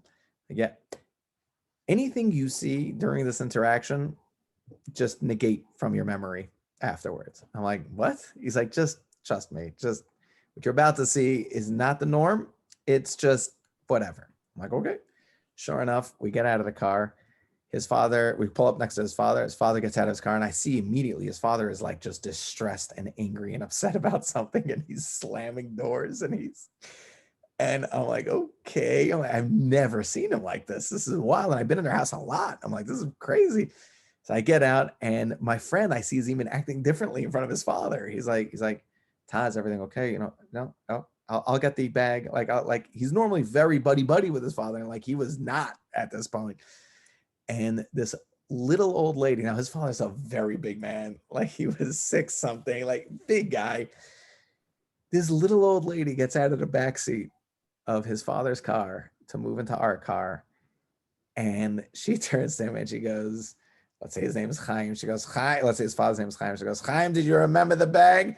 And he takes the bag he's holding. This guy is, again, the most calm, put together, relaxed guy I've ever seen. Takes the bag he's holding and throws it down on the floor. And he goes, yeah, Ma, I remember the bag. I got the bag. You said it 5 times. And he starts losing it. And I'm sitting there, I'm like, what is going on? Like, we're in the middle of a rest stop. People are stopping and staring at us. And he moves the stuff in and he gets into the car. And we switch cars, we drive away, and I get into the passenger seat of the other car. My friend Chaim gets into the driver's seat and he starts driving, and it's quiet. And he's like, yep, so that happened. I'm like, I'm sorry. What in the world just happened? And he's like, my father is an amazing person and he is the sweetest guy. He really is. He's my hero. He is a different person around his mother. There's nothing I can explain it.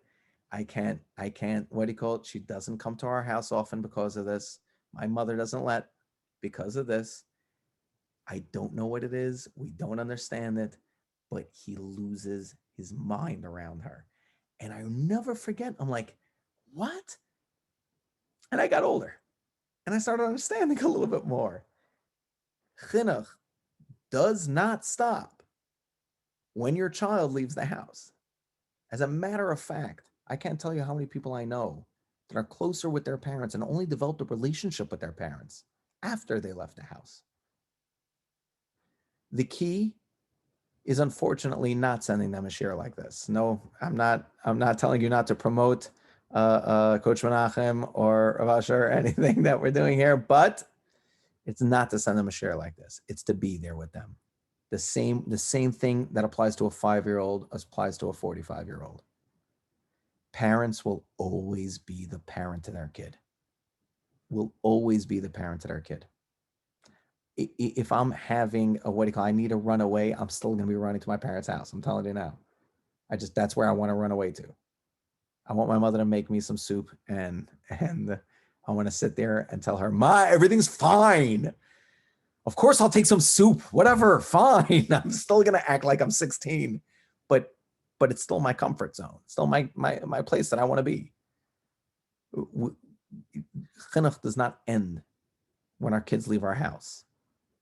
Who we are to our children is so important. You have any idea what it means to your kid? When my mother has done this for me, and I'm telling you, and my mother again, she'll compliment us all the time. So but still, when you turn to your kid and you say to your kid, I just want you to know, we just had a Shabbos meal at your Shabbos table. I don't know where you learned this. My father said this to me once. Said it about one of my siblings. I was going to say said it about me, but it's not true. He said it about one of my siblings, but he said, we were just by I don't know where they learned to be such great parents, but they're amazing.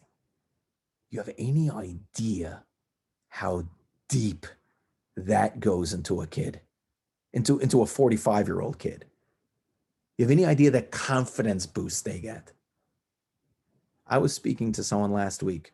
This person is in their late 30s, early 40s, maybe even.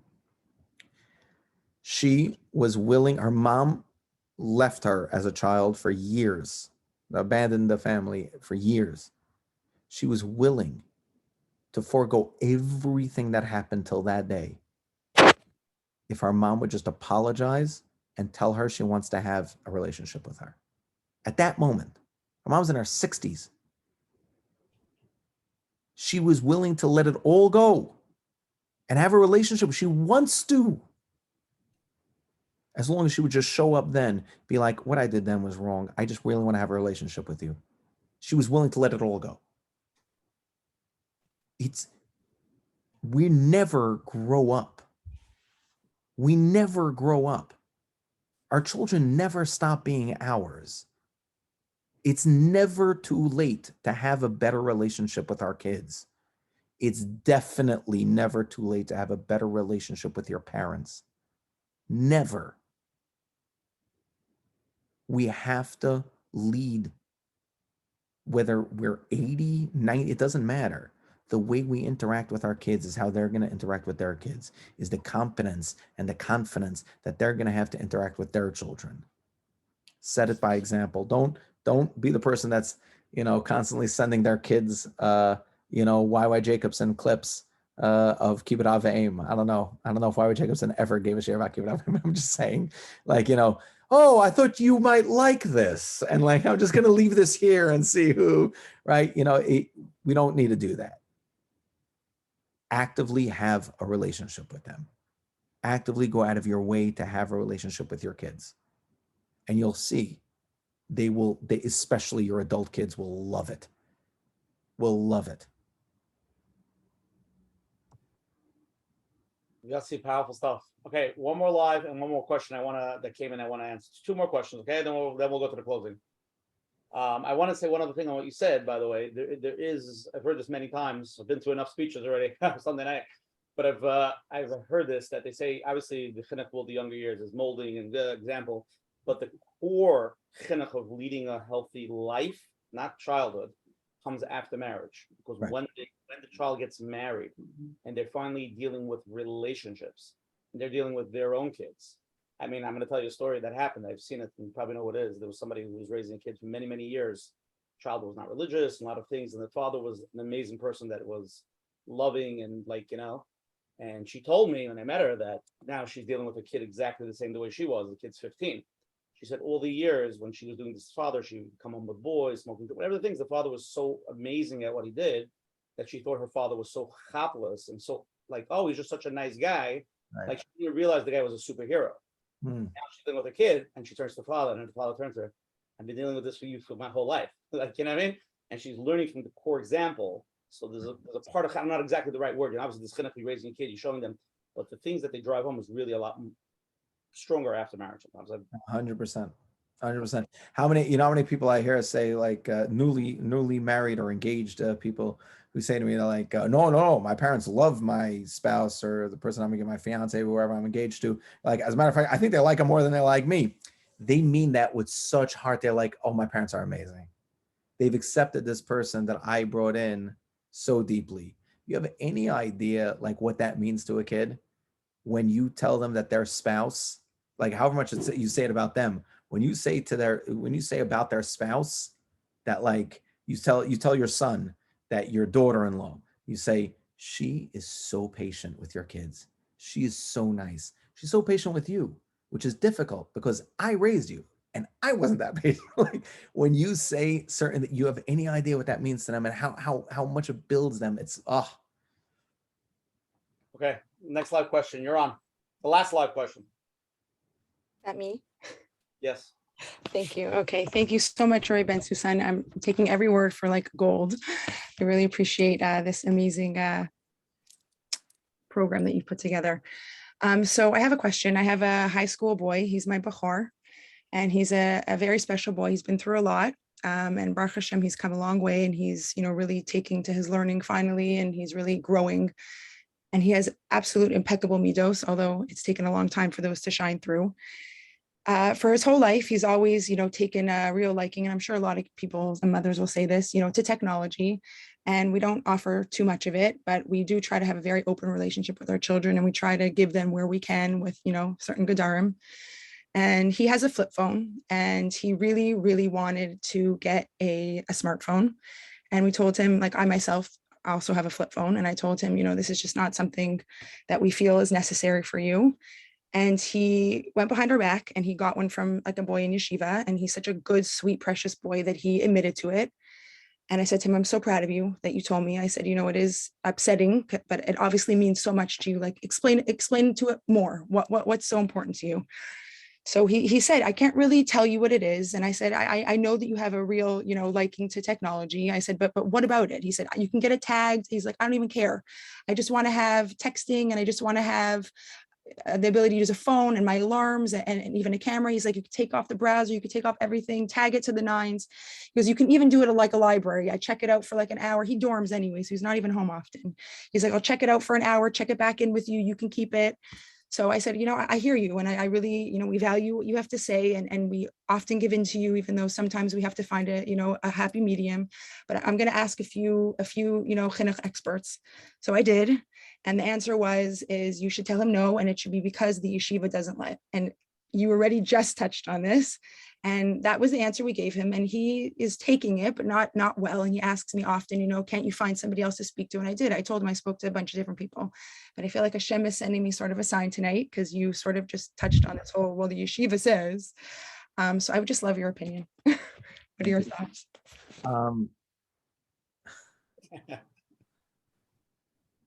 Well, we're out of time. No. Okay.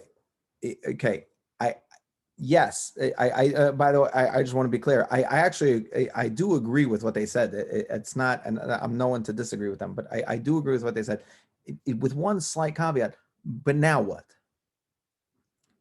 This kid sounds like he's golden. Why are we're punishing him right now a little bit to him. What are you giving him though? So he can't have the phone. That's fine. Fly him to Florida. I don't know. Do something. Get him something. I don't know. I don't know. We did. We got like the things that he's good at are musical instruments. I bought him a piano and a guitar for his yeshiva. I said, even though I don't have the means to buy this for you, this is important to you. And this is something that we can give to you. So we did, but he's still asking. But I think that, it will just take him time. I just want to make sure I'm not making the right. So when he's still asking, I'm not going to tell you what to do here, but when he's still asking, because you had the decision, right? It was done and it's there. And I'm not saying it was wrong. It was great. And that's what happened. When he's asking, don't dismiss it. Be like, I know it's hard. I get that it's really, really hard, but Tzaddik, we love you. And really, this is just, we're doing it because it's what's best for you. That's just a fact of the matter. We're doing it because it's what's best for you. If there's anything that we can get for you, anything we can do to make this easier for you, we're here. We can't do the phone, but if there's anything that we can do, you want an MP3 player. I don't know what's kosher out there right now, but if you want an MP3 player that has all your music on it, then do that. But reward him for the struggle because the fight is so important. The fight is so important. And you got to understand, these kids out there, Rabotai, they can go to any Walmart, any CVS, any what do you call it, and for $30, they can have all the access they want. This kid is talking to you. He's opening up to you. It's beautiful. That's beautiful. I'm jealous. I love it. I love it. I love it. I'm sorry. I only hear the other side. I didn't know. Sometimes I don't know that these other kids are out there. It's amazing. I'm so happy. Amazing boy. But, He really is. But celebrate him for listening, celebrate him for doing it, celebrating for fighting, and shower him with anything you possibly can. Anything you can. Anything within the realms of normalcy. Take him out to eat once a week because of anything. Call him randomly and tell him that a lot of times we don't want to revisit a conversation. We're too afraid. But by the way, the conversation we had yesterday, I keep replaying it in my head, and the advice we got, I keep replaying it in my head. I just want you to know I am so proud of you right now. I am so proud of who you are. I'm so proud of how far you've come in life. I love you. Just tell him that. Just to let him know that what he's doing is not easy. He's not broken for wanting this. It's not easy. He is fighting a Yetzer that people triple his age are falling on. People so much more advanced than him can't fight. And he's doing it. He should be celebrated tremendously. Anything he needs, he get for him. If he's into music, if he's into sports, if he's into whatever, hook him up. Rabbi Berkowitz says this all the time. We have to say no nowadays so often. Whenever we get the opportunity to say yes, and it's something I need to work on also. Whenever we get the opportunity to say yes, say yes. Say yes as often as you can. Just say yes. Okay, thank you. I really, really appreciate that. Thank you. Bottom line, call to action. Okay. Call to action. We're gonna go to closing. I'm gonna wrap it up, and then you're gonna leave us with Erev Rosh Hashanah call to action closing. So I'm gonna give you a few minutes. Okay. Yeah. Okay. First of all, Rabbi Yossi Bensoussan coming on tonight and giving a tremendous share, and really, let's get real. I think this is pretty much what the share is all about, right? So thank you for coming, and again for joining us tonight. Again, tonight's share 116. If anyone wants to join, the WhatsApp, I can send you every Sunday the flyer. WhatsApp me at 848-525-0066. You can go to menachembernfeld.com, sign up for the emails every week. You get the email, and you could be in the know. Next Sunday, Mr. Shem, is going to be the shir before Rosh Hashanah, because I said Rosh Hashanah is Sunday night, the week afterwards. So please join us. We're going to have one of the big Gedolim over here in Lakewood, one of the biggest speakers, Rabbanim here in Lakewood, Rabbi Uri Deutsch, the Rabbi at Forest Park. The topic is going to be how to prepare yourself for Rosh Hashanah, focusing on your relationship with Hashem, how to get real with Hashem.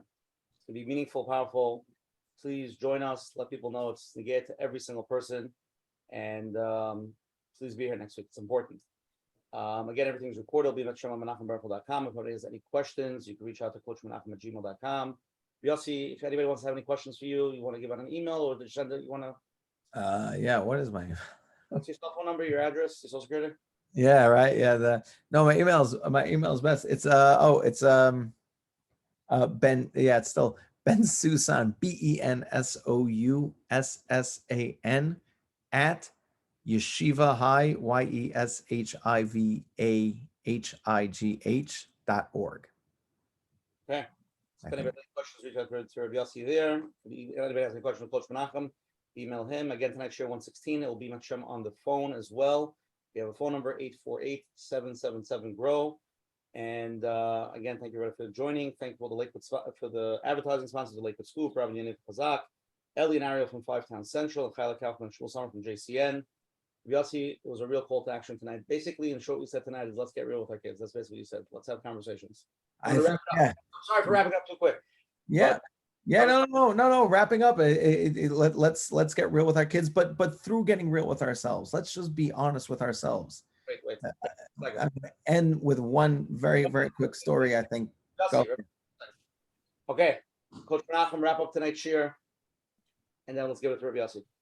Rabbi Yossi is going to wrap it up, but Rabbi Yossi, again, the content that we discussed tonight is very, very powerful, and I must say it's not easy. And again, what our kids are going through, it's a huge struggle. And for the parents, how to deal with it, we have to know this. We hear a lot about it, and different courses and different ideas. It's not easy. It's not. It is a challenge, and whatever we can do, just being able to listen to your kids when they bring up these things, and you don't have time, and you're running, and there's so much going on. To be able to take some time and to be there, and to sit in the unknown and to listen, it's not easy, and especially not if you're not trained. If you have to, you will learn on the job. So yes. Understand where you are, understand where your kid is, try to be there as much as possible. And Emir Hashem, we should have a lot of siyata d'shmaya. Tefillah, can't forget about tefillah. Before you go into the room, you meet whoever relationship it is, the spouse or the child. You just talk to Hashem. We just heard tonight how Yossi talks to Hashem. That quiet moment after the phone call, that's when he meets Hashem. We need to find Hashem, say, Hashem, listen, I can't. I have no idea what I'm going to do. I have no clue what to say. I said, okay, you've done it till now. I'm putting it back into your hands. And that's how we do it. Thank you again. Yossi, let's go wrap up. Call for action. So it 100% is about everything. And this is something I find myself constantly saying, where what Rav Nachum just said is so important. I don't mean to say that any of this is easy. It's not. But that's the point. The point is that this is difficult. But difficult is what we need to be doing. And again, I'm speaking to myself here. We need to be fighting for this. When I said it's not natural, no, I think naturally we know what to do for our children. But it's really hard. And it's really difficult. But that's what we need to be doing. The call to action is not just to be getting real with our kids. It's to be getting real with ourselves, like with who we are. Who am I? What part of me has just been molded by the community around me or by my society and who am I, but who am I really? What difference am I going to make? We've been told so deeply to fit in. I don't want to fit in anymore. We don't need people who fit in anymore. We need people who are real, who represent Torah and who want to make a difference. Every single one of us have that power. Every single one of us, we're born with that, but it's so difficult to tap into. And that's our life goals. When we deal with a Rosh Hashanah, Rabbi Shalom is we're going to be coming up to Hashem. We're going to be saying, give me another year because I want to do this. I want to do this. I want to do this. Really? what we need to be. How many people are going to be saying, "How I'm going to," because I want to finish Shabbos? How many people are going to be doing Chesed? How many people are going to be really stop for 1 minute over Rosh Hashanah and say, "Rabbi Shalom, give me another year, because I think this year is the year I'm going to be me. I'm going to be who I am supposed to be. Me. Not in reference or relevance to anyone around me, but me. I can make a difference. I know I can, because you put me here. It's one of the basic tenements of Emunah is that you put me here to make a difference. I'm going to start being that difference. I'm going to start being that person who I know I was born to be. I'm going to stop being afraid, and I'm going to start standing up to be that difference. B'ezrat Hashem, we should all have a year that's going to shake Shamayim. It's going to shake the heavens. We should all be able to relate to our children through relating to ourselves, through relating to our spouses, through relating to our families. We should all have an unbelievable year of growth, of simcha, and of nachas. Amen. Rabbi Yossi, beautiful. Rockstar Rabbi Yossi. Okay, see everybody next week, same time, same place. Revuri Deutsch. Looking forward. Thank you very much, Rav Asher. Thank you so much, Coach Menachem. It's always a pleasure. I missed the jersey behind you. It's not the same. Haven't unpacked yet. Take care.